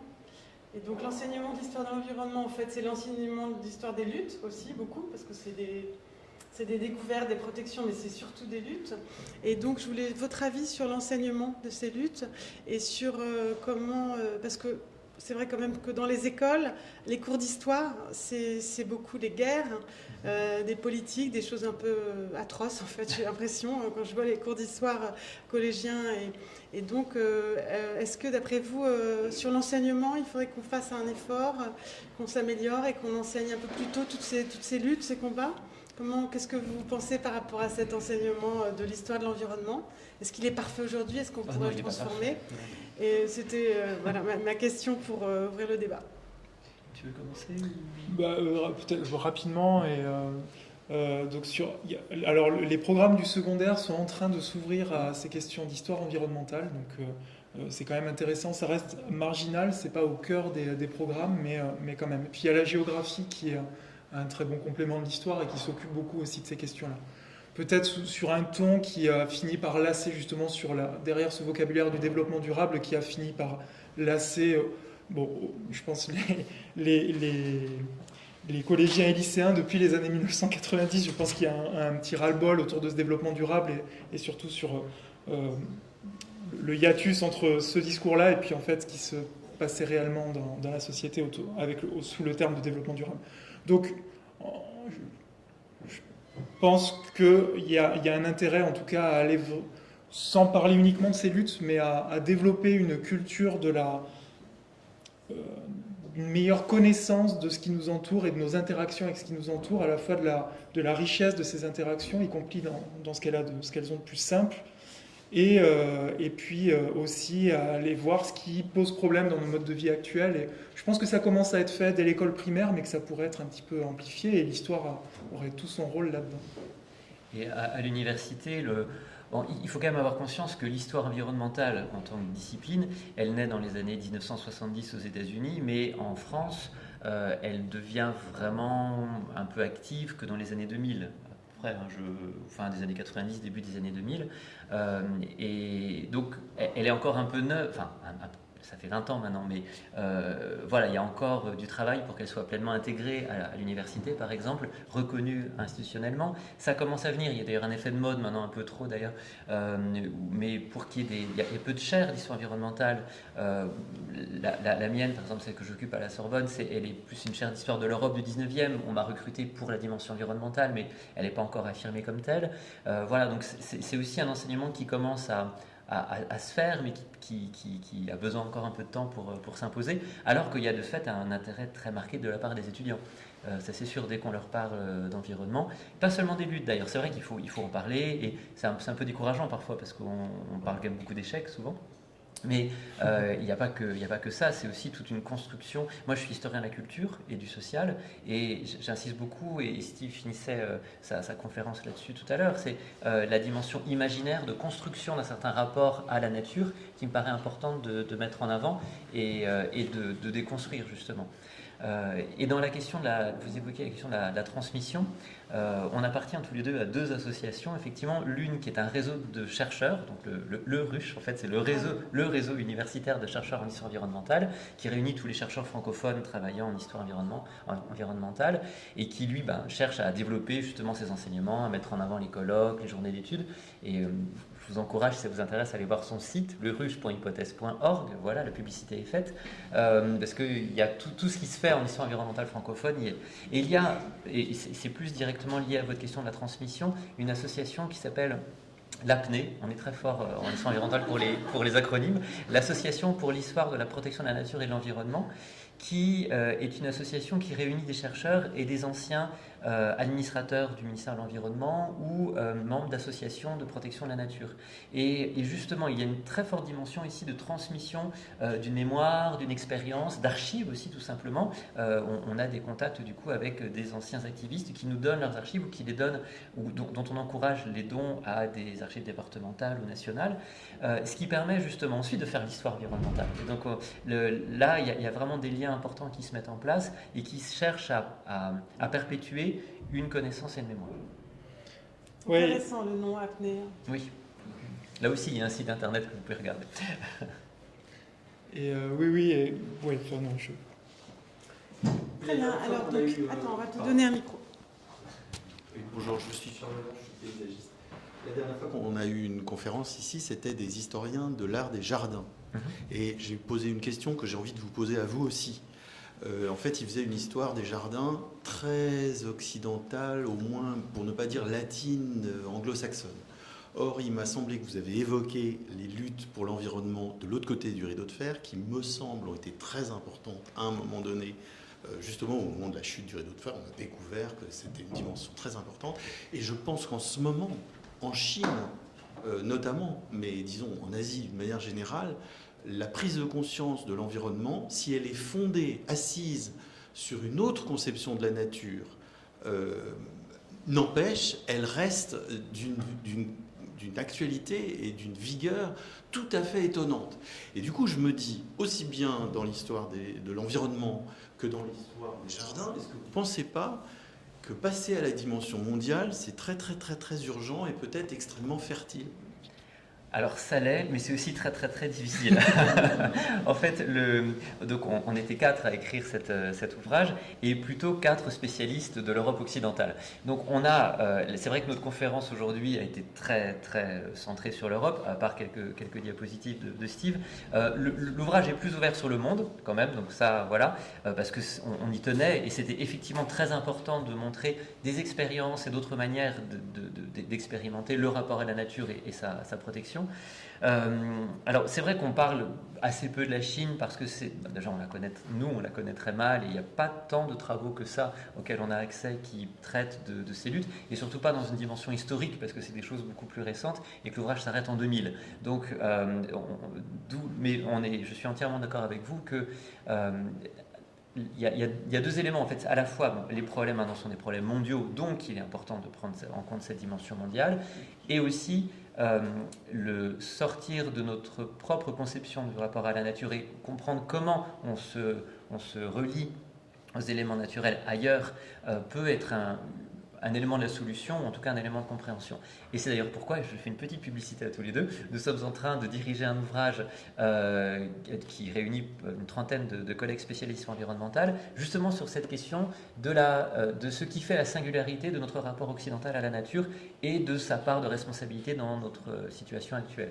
Donc ça, c'est apparaître dans 1 an et demi, c'est ça, quelque chose comme ça, chez Talandier. Mais voilà, c'est simplement pour dire que c'est des questionnements en cours qui sont centraux, parce que moi je crois qu'il y a un enjeu fondamental, pour moi, c'est de maintenir l'héritage des Lumières tout en changeant notre rapport à la nature. Parce que j'ai dit que c'est au XVIIIe siècle, il y a beaucoup de choses qui changent.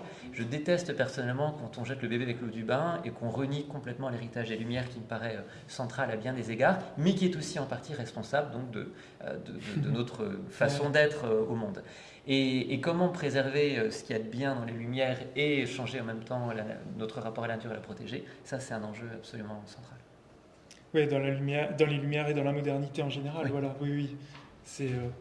En fait, c'est un défi intellectuel d'arriver à voir qu'il y a ces deux dimensions destructives et puis aussi des choses dont on a hérité, et je pense auxquelles on tient beaucoup, un certain nombre de services publics, la santé, ce genre de choses, mais que c'est aller avec des destructions et comment faire pour séparer tout ça. Et là, oui, l'ouverture au monde est absolument, absolument essentielle pour enrichir nos propres façons d'imaginer notre futur. Ouais. Très bien. Est-ce qu'il y a d'autres questions, des remarques parmi vous? Patrick?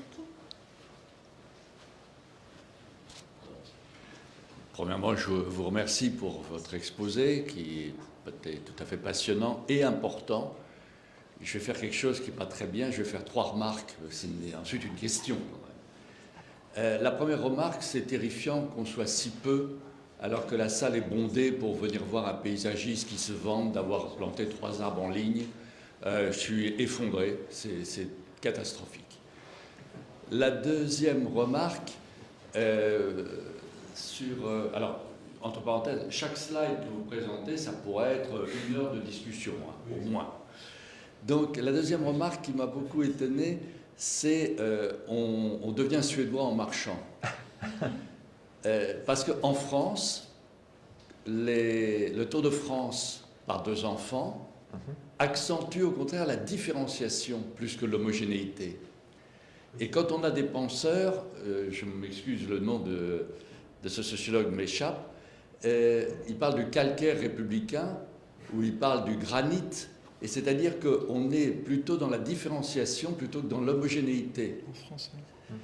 La troisième remarque, et puis après je pose la question, comme je suis malheureusement pas tout jeune, j'ai vécu le rapport Mideau et on en parlait énormément. C'était un sujet essentiel, premier dans la société. Vous n'avez pas, parce que le rapport Mideau pourrait être lui-même un sujet, souligné 2 choses, c'est qu'il avait 3 adversaires, bon, évidemment le capitalisme. Les communistes. Il avait un autre adversaire que l'on a oublié maintenant, c'était le communisme, Oui. qui était un adversaire très important. Ça a été le premier, oui. Dans la presse, ça a été ont été les premiers à réagir, Georges Marchais. Ouais. Exactement.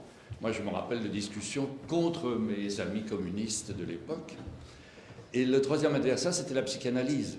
C'est-à-dire qu'on tournait ça dans quelque chose de « bon, vous inquiétez pas, c'est votre problème, c'est votre tête qui ne marche pas bien, là, il y a quelque chose, on va parler, asseyez-vous sur le divan et on va résoudre le problème. »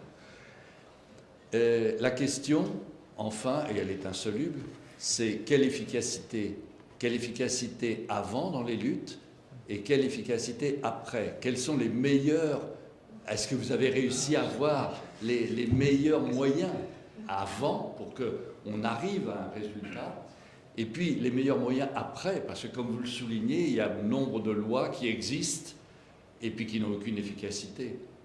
La seule qui en a peut-être, c'est celle de l'INRAP, c'est-à-dire l'archéologie préventive. C'est à peu près la seule loi où on peut dire qu'il y a une efficacité concrète. J'arrête parce que je ne vais pas prendre la parole trop longtemps. Merci. Enfin, on peut en parler tellement longtemps. Vas-y, commence, et moi, j'ai des petites choses. Sur l'efficacité des luttes, sans doute qu'il n'y a pas une modalité de lutte qui est plus efficace que d'autres. Il y a un panel de luttes qu'on a pu repérer et qui sont aujourd'hui toujours en cours. Les pétitions, ça en fait partie. La désobéissance civile qui est théorisée par Thoreau au milieu du 19e siècle aux États-Unis. Donc, les manifestations un peu plus violentes. Enfin voilà, il y a l'action judiciaire aussi, c'est un classique sur l'histoire des pollutions depuis le début du 19e siècle. Il y a des actions en justice. Au 19e siècle, en plus pour la France, c'était beaucoup plus facile d'aller devant la justice, puisqu'il y avait des justices locales, des justices de paix qui ne coûtaient rien, et donc qui permettaient à tout le monde d'intenter d'intenter des choses. Bon. Donc il y a tout ça. Là où les luttes peuvent être efficaces, donc tout ça, il y a plein d'échecs, une majorité d'échecs. Là où elles peuvent être efficaces, c'est quand il y a la capacité à faire parler de soi, sans doute, et puis quand il y a une traduction politique. Donc ça, c'est sur l'avant, où on peut comme ça aboutir à une traduction dans la loi. Voilà, donc il faut un peu s'il y avait eu un courant zégiste à l'Assemblée nationale en France, peut-être qu'il y aurait eu une prise en compte par l'Assemblée nationale. Voilà, on est dans une utopie totale. Du rapport Meadows. Mais il n'y a pas eu de traduction. Les courants politiques majoritaires n'y ont pas été sensibles, voire ont été très critiques. Donc il y aurait cette articulation finalement entre des formes de mobilisation, une capacité à toucher et peut-être à faire du réseau, à faire du réseau, donc parfois du consensus, pour fédérer un petit peu, et puis après réussir à avoir une traduction politique, si on ne passe pas à l'étape révolutionnaire, mais de toute façon on n'a pas eu de révolution en matière d'écologie dans ce qu'on raconte. Et pour l'après, ça dépend beaucoup de la volonté des gouvernements et donc d'une capacité à maintenir la pression, et y compris une pression qui peut passer par l'aspect juridique, judiciaire, aller devant les tribunaux pour bien attaquer l'État l'État ou les collectivités, puisque les collectivités ont tout un tas de responsabilités qu'elles ne respectent pas forcément. Voilà, il y a cette autre étape qui repose beaucoup sur la société civile, les associations qui n'ont pas beaucoup de moyens, qui sont épuisées parce qu'elles ont plein de terrains de lutte, et donc elles sont obligées de se concentrer sur des aspects un peu où elles vont pouvoir être médiatisées.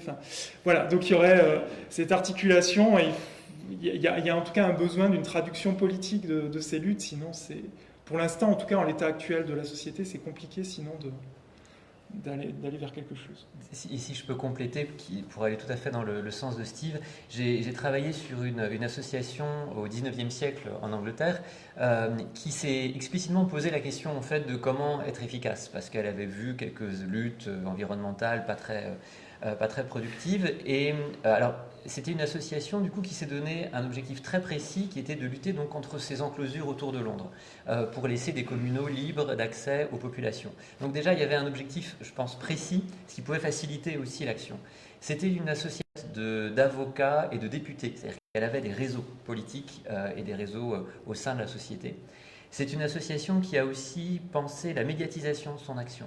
Par exemple, il y a eu un coup de force à un moment un propriétaire qui avait, donc un châtelain qui avait enclos des communaux, et la société avait demandé à certains de ses adhérents de se retrouver à 3h du matin à certains endroits avec des pioches, etc. Et en quelques heures, ils ont démonté toutes les barrières.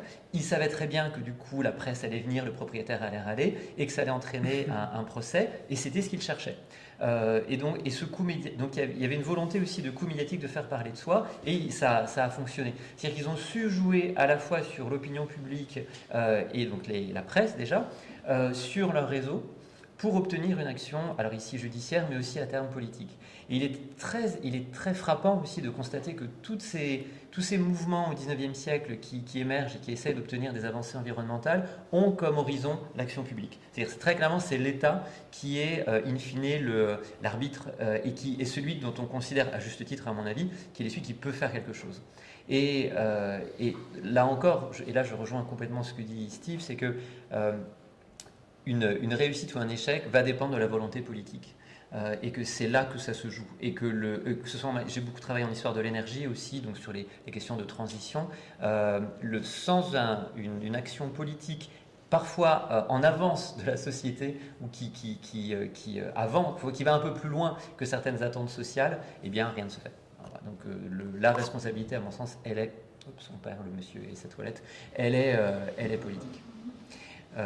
Pour ce qui est de votre première remarque, moi je ne suis pas si pessimiste, vous savez, je ne sais pas combien on est là aujourd'hui, une trentaine, et puis il y a peut-être 100 000 personnes derrière la caméra, allez savoir, c'est pas si mal. Oui, je suis peut-être d'autres avis sur ça. Je voulais juste redire une chose qui me semble importante. Moi aussi, je ne suis pas tout jeune, je suis désolé, je me souviens de la campagne de René Dumont. Et je me souviens que lui ne parlait pas du réchauffement climatique, il était beaucoup plus anxieux par rapport à la surpopulation et au consumérisme. Et donc il disait du mal du consumérisme, il mettait en garde contre la surpopulation et notamment le fait de faire trop d'enfants. Voilà. Et il ne parlait pas du réchauffement climatique. Pour autant, quand ensuite, ça j'étais tout petit quand même, je suis né en 62, mais là c'était la campagne de 74 et c'était donc 2 ans après le rapport Meadows. Or, quelques années après, il y a eu le choc pétrolier. Et je me souviens très très très très bien qu'au moment du choc pétrolier, j'ai senti qu'il se vérifiait une menace que j'avais sentie annoncée 2 ans avant. Et c'est très marrant parce que pour moi, Pompidou et le début de Giscard, c'est vraiment le maximum des 30 Glorieuses qui correspondent aussi à mon enfance bénie, quoi, d'une certaine manière. Alors, ce que je voudrais dire, c'est je suis devenu paysagiste ensuite. Je n'étais pas particulièrement écolo. Mais ce qui m'a beaucoup frappé, c'est que dans mes études, j'ai rencontré notamment quelqu'un comme Bernard Lassus, qui a compté pour moi, qui disait environnement et paysage, c'est 2 choses radicalement différentes. On peut faire un très beau paysage tout à fait pollué. Or, à ce moment-là, j'avais l'intuition que c'était particulièrement tordu de défendre ce point de vue-là, et que sans doute il fallait d'abord engager les gens à fabriquer des paysages où l'esthétique et la santé seraient compatibles.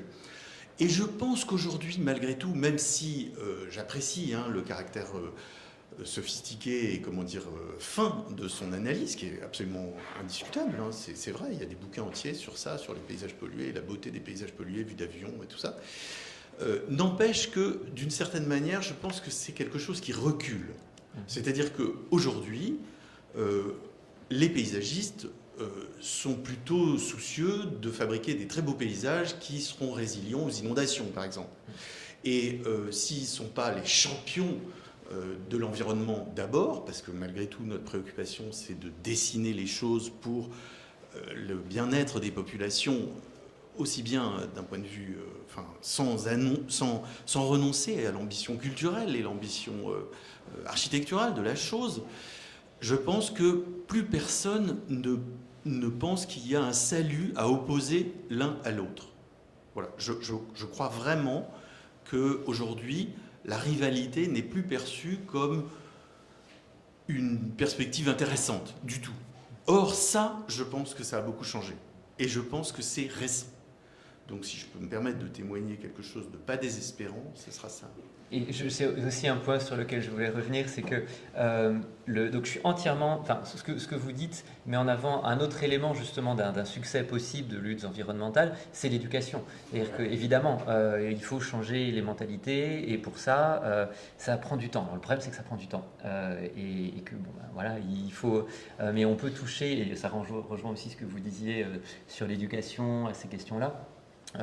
Moi je vois avec, je n'ai pas d'enfant mais j'ai un neveu et une nièce et de temps en temps on parle du Nutella et des forêts d'huile de palme et je leur fais comprendre que c'est mal pour les orang-outans et ça marche, c'est-à-dire qu'à un moment ils sont rentrés un jour en me disant oh là là on nous a raconté la déforestation, les huiles de palme, plus jamais je mangerai de Nutella. Et ben très bien, vous voyez, il y a peut-être c'est évidemment anecdotique mais en attendant il y a aussi des choses à faire par là pour faire fonctionner faire réussir les luttes et aussi un élément pour pas pas finir sur une note désespérante, enfin je ne sais pas si on finit d'ailleurs, mais c'est que même si évidemment il y a beaucoup d'échecs, même si la situation est quand même en partie dramatique, toutes ces luttes qui ont eu lieu ont aidé quand même à améliorer les choses, même à la marge, même à minima, et que les choses seraient sans doute pires si elles n'avaient pas eu lieu, si certaines lois n'étaient pas passées, si certaines associations n'avaient pas été créées. Donc, malgré tout, on hérite sans doute d'un monde un peu meilleur que ce qu'il aurait été sans tous ces gens qui ont agi. Ce qui est peut-être une bonne raison aussi de continuer à se battre. Alors, j'aurais une question. Alors, ce sera peut-être un peu spécifique, donc je ne sais pas. Mais alors, c'est sur les chasseurs. Donc, avant de pousser les cris d'orfraie, non, je vais m'expliquer. J'aimerais comprendre pourquoi est-ce qu'il y a eu un effacement progressif, enfin, disons une épuration, entre guillemets, des milieux, des différents champs de la protection. La LPO a quand même été créée pour partie par des chasseurs. Les chasseurs ont été des lanceurs d'alerte sur les produits phytosanitaires. Le premier parc national français, le parc de la Vanoise, est parti d'une idée de M. Couturier, qui est un très grand chasseur et accessoirement un braconnier, mais très très grand chasseur. Et donc, je me demandais du coup, pourquoi est-ce qu'ils ont petit à petit été effacés, enfin les grandes instances, que ce soit la LPO, la SPA, tout ce genre d'endroits où les chasseurs siégeaient, ils ont petit à petit été poussés dehors. Alors, pour nourrir un peu ma réflexion, justement, j'aimerais savoir tout ça parce que, j'aimerais savoir si c'est juste, si justement ce qui représentait en tant que tel, du coup, n'était plus en lien avec la manière dont on pouvait protéger la nature, c'est-à-dire on ne peut pas tuer un animal et se dire je vais protéger l'endroit où ils vivent. Ou si c'était... puisque l'activité était condamnable et fondamentalement immorale pour une grande partie de ceux qui les remplaçaient, du coup, comment est-ce qu'on s'en est retrouvé là? Et puis, d'où aussi le slogan que tout le monde a dû voir, je ne sais plus si c'était en 2018 ou quoi, mais le chasseur comme premier écologiste de France, ce genre de choses. Voilà, ça m'intéresse. Je pense que c'est tu répondras, mais je crois que vous avez un sujet de thèse. C'est un sujet extrêmement intéressant. Votre question est très très pertinente. On n'en a pas parlé, mais par oubli, parce qu'on aurait pu en parler l'un et l'autre, mais les chasseurs sont centraux là, dans un certain nombre de choses dont on a parlé. On n'a pas parlé des colonies, mais dans les colonies aussi, les chasseurs vont porter la protection de la nature. Vous avez parlé de Couturier en France, Alpes et Pyrénées, il est présent dans les deux, il va influer sur les deux. C'est un personnage central. À la naissance de la LPO, effectivement, alors c'est un ancien chasseur, un chasseur repenti, on a beaucoup ce genre de profil, mais sinon, il y a la Société de Saint-Hubert qui prône une chasse une chasse noble, qui fait partie des grands acteurs de la protection de la nature à la fin du XIXe siècle. Il y a la duchesse d'Uzès qui est une chasseuse à courre et qui par ailleurs est une grande protectrice de la nature, membre de la SPA. Donc il y a vraiment cette racine de la protection de la nature chez les chasseurs. Et quand est-ce que s'opère exactement le divorce? J'aurais tendance à penser que c'est dans les années 1960-70 où il y a des mobilisations, il y a un certain nombre de groupes écologistes qui vont se mobiliser contre la chasse. Et pour de bonnes raisons. Mais je ne sais pas s'il n'y a pas eu, en fait, une forme de... C'est-à-dire, les deux côtés se sont caricaturés mutuellement et ce divorce s'est opéré par cette caricature mutuelle, de la même manière qu'on peut trouver ça aussi avec l'agriculture, l'agriculture et le monde rural d'une manière générale, où il y a des caricatures qui s'affrontent et où la rencontre est rendue compliquée par ces imaginaires qui s'affrontent. Au-delà aussi de conflits, je pense, très concrets qu'il y a pu y avoir entre la LPO et des conflits sur le terrain, mais qui ont amené à des positions un petit peu maximalistes de part et d'autre. C'est en renvoyant un petit peu, peut-être très maladroitement, même les deux camps face à face, c'est plus compliqué que ça, mais voilà. Mais dans les intérêts, un certain nombre de réserves naturelles qui sont proposées dans les années 1980, je pense au cas des Pyrénées, par exemple, il y a une réserve à Orlu qui est portée par les acteurs de la chasse locale dans les années 80 encore. On a quand même aujourd'hui encore les acteurs de la chasse qui sont présents dans la protection de la nature. La Fondation François Sommer est importante là-dedans. Enfin, en fait, les chasseurs ne sont pas totalement absents de la protection de la nature, mais dans les imaginaires, il y a un divorce qui s'est opéré et il faudrait... voilà, il y a, je pense, une histoire très fine, une socio-histoire très fine à faire de ce qui se passe là et de quand est-ce que ça se passait exactement. Il y a encore une question ici. Mais, ouais. D'accord, juste, c'est pour compléter, parce que je suis d'accord avec... On ne peut pas vous faire une réponse claire, parce que, de fait, je pense qu'il n'y a pas d'études et qu'il y aurait au moins un sujet de master. D'ailleurs, j'y songe peut-être. Merci. C'est toujours difficile de trouver des sujets de master. Pour reprendre un exemple anglais que je connais bien, dans les années 1980, non 90, pardon, c'était sous Tony Blair.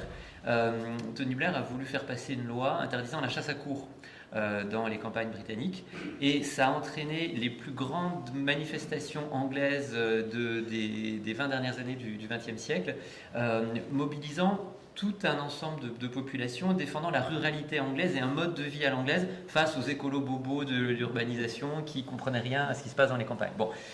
Et on est exactement dans cette caricature de deux mondes qui aurait évidemment tout à gagner à se parler un peu plus. Donc bonjour, merci à vous pour votre intervention. Donc, Lucas Laporte, ancien étudiant en histoire, maintenant étudiant en paysagisme. Alors deux choses, j'aurais une question d'abord plutôt sur la question de l'éducation et la question notamment de l'histoire de l'environnement, mais avant je voudrais juste rebondir sur ce qui vient d'être dit par rapport à la chasse. Je pense qu'un des grands problèmes qu'il y a aussi en France, c'est que la chasse en France est très mal connue par bien des aspects, notamment déjà en France on dit la chasse, il y a au moins deux chasses. Il y a la chasse du Nord, la chasse du Sud, voilà, qui fonctionne totalement différemment. Il y a plutôt le côté chasse grande forêt, etc. au Nord. Vous avez des chasses, des associations de chasse, des petites structures dans le Sud. Enfin, il y a quantité de différences comme ça. Il y a aussi ce débat, cette opposition entre maintenant la ville, les bobos écolos, contre l'attaque en règle, contre une ruralité. Voilà. Et surtout, un des gros soucis qu'il y a, c'est que tout simplement, la chasse aujourd'hui en France... par rapport justement à cette transition des années 70-80, avant on chassait en partie, c'est toujours le cas dans certains cas, mais on chassait pour compléter, améliorer l'alimentaire. Maintenant la chasse c'est un loisir. Les premiers défenseurs, les premiers arguments c'est pour défendre un plaisir et un loisir. Et je pense que c'est là une des grandes différences qu'il y a maintenant aujourd'hui, un des grands problèmes qu'il y a avec la chasse.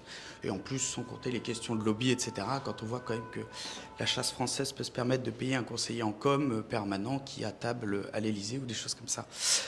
Bref. Donc la question que je me posais, c'était par rapport à la question de l'histoire de l'environnement. Je suis passé par l'université, vous connaissez bien Monsieur Mathis, puisque je suis passé par Bordeaux-Montaigne. Voilà. Je ne vous ai pas eu en cours. Je vous ai pas eu en cours, j'ai pas eu cette chance-là. J'ai fait d'autres options, mais voilà. Mais justement, par contre, j'ai eu des cours avec certains de vos collègues, je ne citerai pas, pour qui l'histoire de l'environnement, au mieux, était quelque chose d'ennuyeux, pour ne pas dire quelque chose d'inutile, voire de dangereusement militant. Je pense que vous voyez de certains professeurs desquels je parle, voilà. Et donc, pour moi, justement, j'ai ce petit souci, c'est que on m'a très peu parlé d'histoire d'environnement. Même en seconde, on évoquait le rapport Brundtland, etc., des choses comme ça. Je sais que finalement, apparemment, il y a même dans certaines grandes écoles de paysage, des choses comme ça, on parle moins d'écologie aujourd'hui qu'on en parlait dans les années 2000. Et j'ai même l'impression que finalement, il y a un recul de ces études, ou alors ça devient un sujet de niche, où là on en parle voilà, dans des masters, des choses comme ça très précises, mais que d'un point de vue général, soit on n'en parle pas, voire même on a tendance à vouloir l'escamoter pour éviter d'en parler, pour éviter des débats, pour éviter quantité de choses. Et donc ma question, c'est est-ce que c'est un point de vue biaisé que j'ai, ou est-ce qu'il y a quand même aussi une part de réalité ? Est-ce que c'est lié aussi à une génération qui est encore aux commandes des universités aujourd'hui, qui commence un peu à partir, mais encore là, voilà. Il y a toutes ces questions-là que je me pose. Voilà. C'était en quelle année que vous étiez à Bordeaux pour vos études, juste que je cite Je suis passé par Bordeaux-Montaigne, j'ai eu mon master en 2020. Voilà. Ah oui, c'est récent, donc vraiment, effectivement, j'aurais pu... Oui, j'ai failli assister à certains de vos cours, etc. Voilà, vous avez eu très ami avec M. Barthes, notamment, entre autres, Jordan Barthes, qui était en cours avec vous, voilà, etc. Tout ça est enregistré maintenant. Voilà, c'est ça. Donc, Alors, c'est compliqué de répondre à votre question parce que il faudrait qu'on refasse. Donc, cette fameuse association, le RUCH, fait des recensions régulièrement de combien il y a de cours d'histoire environnementale en France, où ils se trouvent, etc. Et on l'a pas refait, je crois, très récemment. Donc on n'a pas un panorama actuel précis de la diffusion du coup de cette histoire. Alors il y a très clairement une question de génération, ça c'est évident, et je pense que les collègues, moi je suis plus tout jeune, mais disons que la génération de Steve sont peut-être plus sensibles enfin j'espère en tout cas à ces questions-là et moins dans ce rejet. Le côté ras-le-bol de l'environnement, c'est un sujet à la mode comme le genre. Ça, je l'ai entendu, c'est vrai. Oui, mais je pense que c'est vraiment plutôt des générations un peu au-dessus de nous. Donc, et après, je comprends, je parlais d'un effet de mode tout à l'heure à propos de l'environnement. Il y a ça aussi. C'est vrai que dans tous les appels à communication ou pour obtenir des financements, etc., si vous n'avez pas le genre, si vous n'avez pas l'environnement, ça passe moins bien. Et je suis le premier à défendre la nécessité d'une approche en termes de genre en histoire, la nécessité d'une approche en termes d'environnement, évidemment. Mais je comprends que la dimension un peu systématique et encore une fois de mode puisse agacer certains. Après, j'ai quand même mon sentiment, c'est qu'encore une fois, malgré ces résistances, un peu d'arrière-garde quand même, cet enseignement se diffuse. Enfin, j'espère en tout cas. J'ai toujours tendance à dire quelque chose. Là, j'espère que ça ne va pas choquer Steve. Que l'histoire environnementale aura gagné lorsque elle n'existera plus en tant que sous-discipline, mais que ce sera un réflexe de tout historien que de se poser des questions en termes d'environnement quand il fait n'importe quel travail, n'importe quelle étude historique, de la même manière qu'il faudrait faire la même chose pour le genre et pour tous les types d'histoires politiques, économiques, sociales, etc. C'est-à-dire qu'on fait de l'histoire, il y a des questionnements qui sont fertiles, qui parfois n'aboutissent pas. C'est-à-dire que des fois, je me pose des questions en termes de genre sur des objets que j'étudie qui n'ont aucun intérêt, mais moi, je me suis posé la question pour vérifier. Voilà, donc idéalement, il faudrait qu'on arrive à ça. Est-ce qu'on y arrivera? Bon, voilà, espérons que le temps est avec nous. Encore une question ici. Bonjour, merci beaucoup, super intéressant. Je suis étudiant à l'école de paysage de Versailles et je fais un mémoire sur l'engagement des paysagistes dans le projet. Et vous disiez tout à l'heure en réponse à une question qu'il y a souvent dans les luttes cet objectif de toucher cet horizon politique et d'avoir une action publique, enfin qu'il y ait une action publique et une intervention de l'État. Et est-ce que vous pensez qu'il n'y a pas eu une rupture? Enfin, j'ai l'impression qu'aujourd'hui les mouvements zadistes ou même en milieu urbain, Action Rébellion, et cherchent plutôt à avoir une action, locale et concrète au niveau de leur personne, voire provocante, mais pas forcément à chercher à conquérir un pan de pouvoir étatique ou à d'autres échelles. Alors, oui, c'est-à-dire que malgré tout, il se situe par rapport aux politiques. Il se situe Notre-Dame-des-Landes. Une des traductions, ça a été l'abandon du projet finalement après 40 ans de lutte, mais ça a été quand même ça. Donc c'est ça. Par contre, effectivement, il propose une autre. Dans ces mouvements-là, il y a une autre vision du politique qui est proposée, qui sera en rupture justement avec le fait de devoir demander à l'État central des miettes ou quelques mesures compensatoires. Donc il y a un autre rapport au politique, mais malgré tout, le politique est impliqué. Et donc l'abandon du projet d'aéroport est quand même un succès de la lutte, hein, même si la lutte ne s'arrête pas là. Aujourd'hui, ça se continue dans des expérimentations en cours au niveau local. Mais ces expérimentations en cours au niveau local, oui, elles visent à renouveler la politique, mais elles sont passées à un moment donné il y a eu une décision politique à un moment donné qui a pu donner raison à une partie des revendications de la lutte. Donc c'est en cela, c'est-à-dire il y a quand même une volonté, même chez Extinction Rébellion, hein, il y a une volonté quand même de pouvoir influer sur les politiques publiques, mais sans attendre, en fait, sans attendre pour mettre en œuvre le changement de société. C'est-à-dire expérimenter dès maintenant et pas attendre qu'il y ait une révolution, un grand soir ou un changement de gouvernement pour que tout change. essayer dès maintenant d'agir. Donc il y a peut-être une transformation, mais on le trouvait dans les années 70 aussi avec un certain nombre d'expérimentations communautaires qu'il y a pu y avoir dans les années 1970. Et le bilan qui a pu être fait aussi dans les milieux militants, c'est que ces retours à la terre des années 1970, eh bien, ils se sont coupés de la politique. Enfin, c'est-à-dire, ils se sont mis dans une forme d'entre-soi, ils se sont coupés d'une prise sur le cours des choses. Et donc, il y a, je pense, aujourd'hui, dans un certain nombre de mouvements, que je ne connais pas évidemment tous, il y a une volonté de pouvoir à la fois agir localement et puis de quand même agir sur le cours général des choses. Et puis il y a peut-être aussi, je suis d'accord avec Steve, mais une certaine, et là je suis d'accord qu'il y a un changement, une certaine désaffection et un désaveu du politique, enfin en tout cas pas du politique, mais de la puissance publique. C'est-à-dire que sur la période qui me concerne le plus, donc c'est plutôt fin 19e, début 20e, on croit en la capacité du pouvoir, de l'État à changer les choses, à améliorer les choses. Et je pense que pour certaines jeunes générations d'aujourd'hui, l'inaction massive en matière climatique au moins des pouvoirs publics depuis tant d'années fait qu'on n'y croit plus et que donc on ne voit plus dans la puissance publique l'instrument possible d'un changement rapide et fondamental qui serait pour ces personnes-là le seul à même de nous sortir de l'ornière actuelle. D'où ces expérimentations, un repli sur soi peut-être. Oui, mais je pense que c'est pas la volonté de ces mouvements de se replier justement. Non. Ouais, c'est d'être ancré quelque part et puis mais en même temps de pouvoir parler plus généralement. En espérant donc de montrer la voie plutôt que d'attendre du pouvoir politique qui le fasse. Voilà. En fait. Ouais. Vous fatigue encore un tout petit peu, il y a un rebondissement là. Non, mais je ne veux pas non plus embêter tout le monde. Non, je crois que c'est dans Pour la science, dernièrement, moins d'un tiers des universités ont un cours spécifique d'écologie professé. Mais la question, c'était, est-ce que vous n'avez pas l'impression que les discours de pénurie, voire d'excès d'abondance, sont contre-productifs?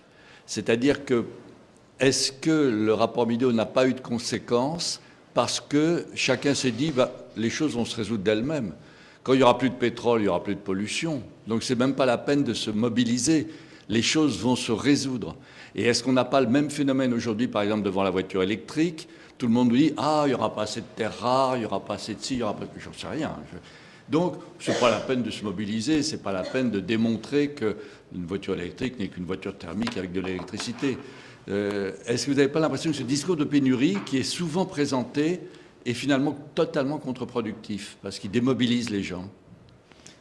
Alors, je ne sais pas exactement sur les discours de pénurie, mais ça rejoindrait ce que vient d'évoquer Charles-François sur le forme de désaveu du politique, et qui fait que,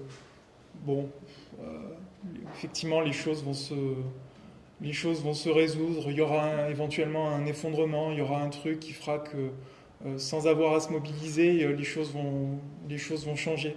Il y a globalement j'ai l'impression qu'il y a un imaginaire qui monte sur le fait qu'il y a un certain nombre de discours qui marchent plus, on n'y croit plus. Enfin, on n'y croit plus que tout ça soit encore possible éternellement. Mais ça embraye pas sur une mobilisation parce que peut-être qu'il y a l'idée que les choses vont se faire un peu d'elles-mêmes. Ça rejoint un petit peu ce que vous dites. C'est une opinion. Hein. Je pensais à autre chose, mais qui s'est envolé. Je continue et puis ça te reviendra. En 2 mots, je pense que plus que la simple question de la pénurie, ça relève de cette idéologie du progrès qui résoudra les choses par elle-même et qui est quelque chose d'ancré depuis 2 siècles. Je l'ai étudié encore avec mes étudiants il y a peu. C'est-à-dire qu'on voit les professions de foi qui disaient, mais par exemple, Steve citait un moment dans une de ses diapositives un monsieur qui s'appelle Gaston Tissandier qui a publié un ouvrage sur la houille. Et qu'est-ce qu'il dit? Il dit oui, il y aura une pénurie de houille, bien sûr, mais c'est pas grave, on va trouver autre chose. Et ce discours qui est encore celui d'aujourd'hui, c'est maintenant c'est l'hydrogène qui va remplacer le pétrole ou autre chose. C'est-à-dire que l'inventivité humaine trouvera toujours un moyen de se sortir des problèmes qu'on rencontre. Et je crois que c'est cette conviction fortement ancrée en nous par au moins 2 siècles de croyance dans le progrès qui est quand même un petit peu brisée aujourd'hui, mais qui persiste en partie et qui fait qu'on a du mal à envisager autre chose. Et si je peux finir sur une petite pub pour un de mes ouvrages, puisque j'étais assez effaré du chiffre que vous donnez, là, sur un tiers des universités seulement qui traitent de ces questions. Je viens de faire paraître il y a une collection qui existe qui s'appelle Petit manuel de la grande transition, qui est un ensemble d'ouvrages destinés aux universités, mais au grand public en général, évoquant d'un point de vue pluridisciplinaire les éléments de base à connaître en fait pour parler de transition environnementale et sociale. Et dans cette collection, donc des petits manuels de la grande transition, j'en ai fait un avec des collègues sur les sciences humaines et sociales justement. Qu'est-ce que l'histoire, la géographie, la sociologie peuvent dire des questions de transition. Et c'est destiné justement aux enseignants du supérieur et aux étudiants pour leur donner les éléments à connaître sur ces questions-là. Donc j'espère que peut-être cet ouvrage, à sa modeste mesure, pourra aider un peu. Et théoriquement, il va y avoir une impulsion politique qu'on attend encore, qui est promise, oui. Qui rendra obligatoire d'avoir eu au moins un cours au cours de sa licence pour tous les étudiants des grandes écoles, des universités, sur ces questions écologiques. Même à l'université à Bordeaux. Avec peut-être mon manuel, justement. Allez savoir. C'est intéressant parce que ce manuel, il peut être aussi transmis, donc il est fait pour, tu dis, les étudiants, mais il pourrait être aussi fait pour la haute administration, en fait. Ah oui. Pour être développé en formation continue pour la haute administration française. C'est bon pour vous ? Très bien, merci à vous, merci Steve, merci. Merci beaucoup. Merci Charles-François, merci à vous deux.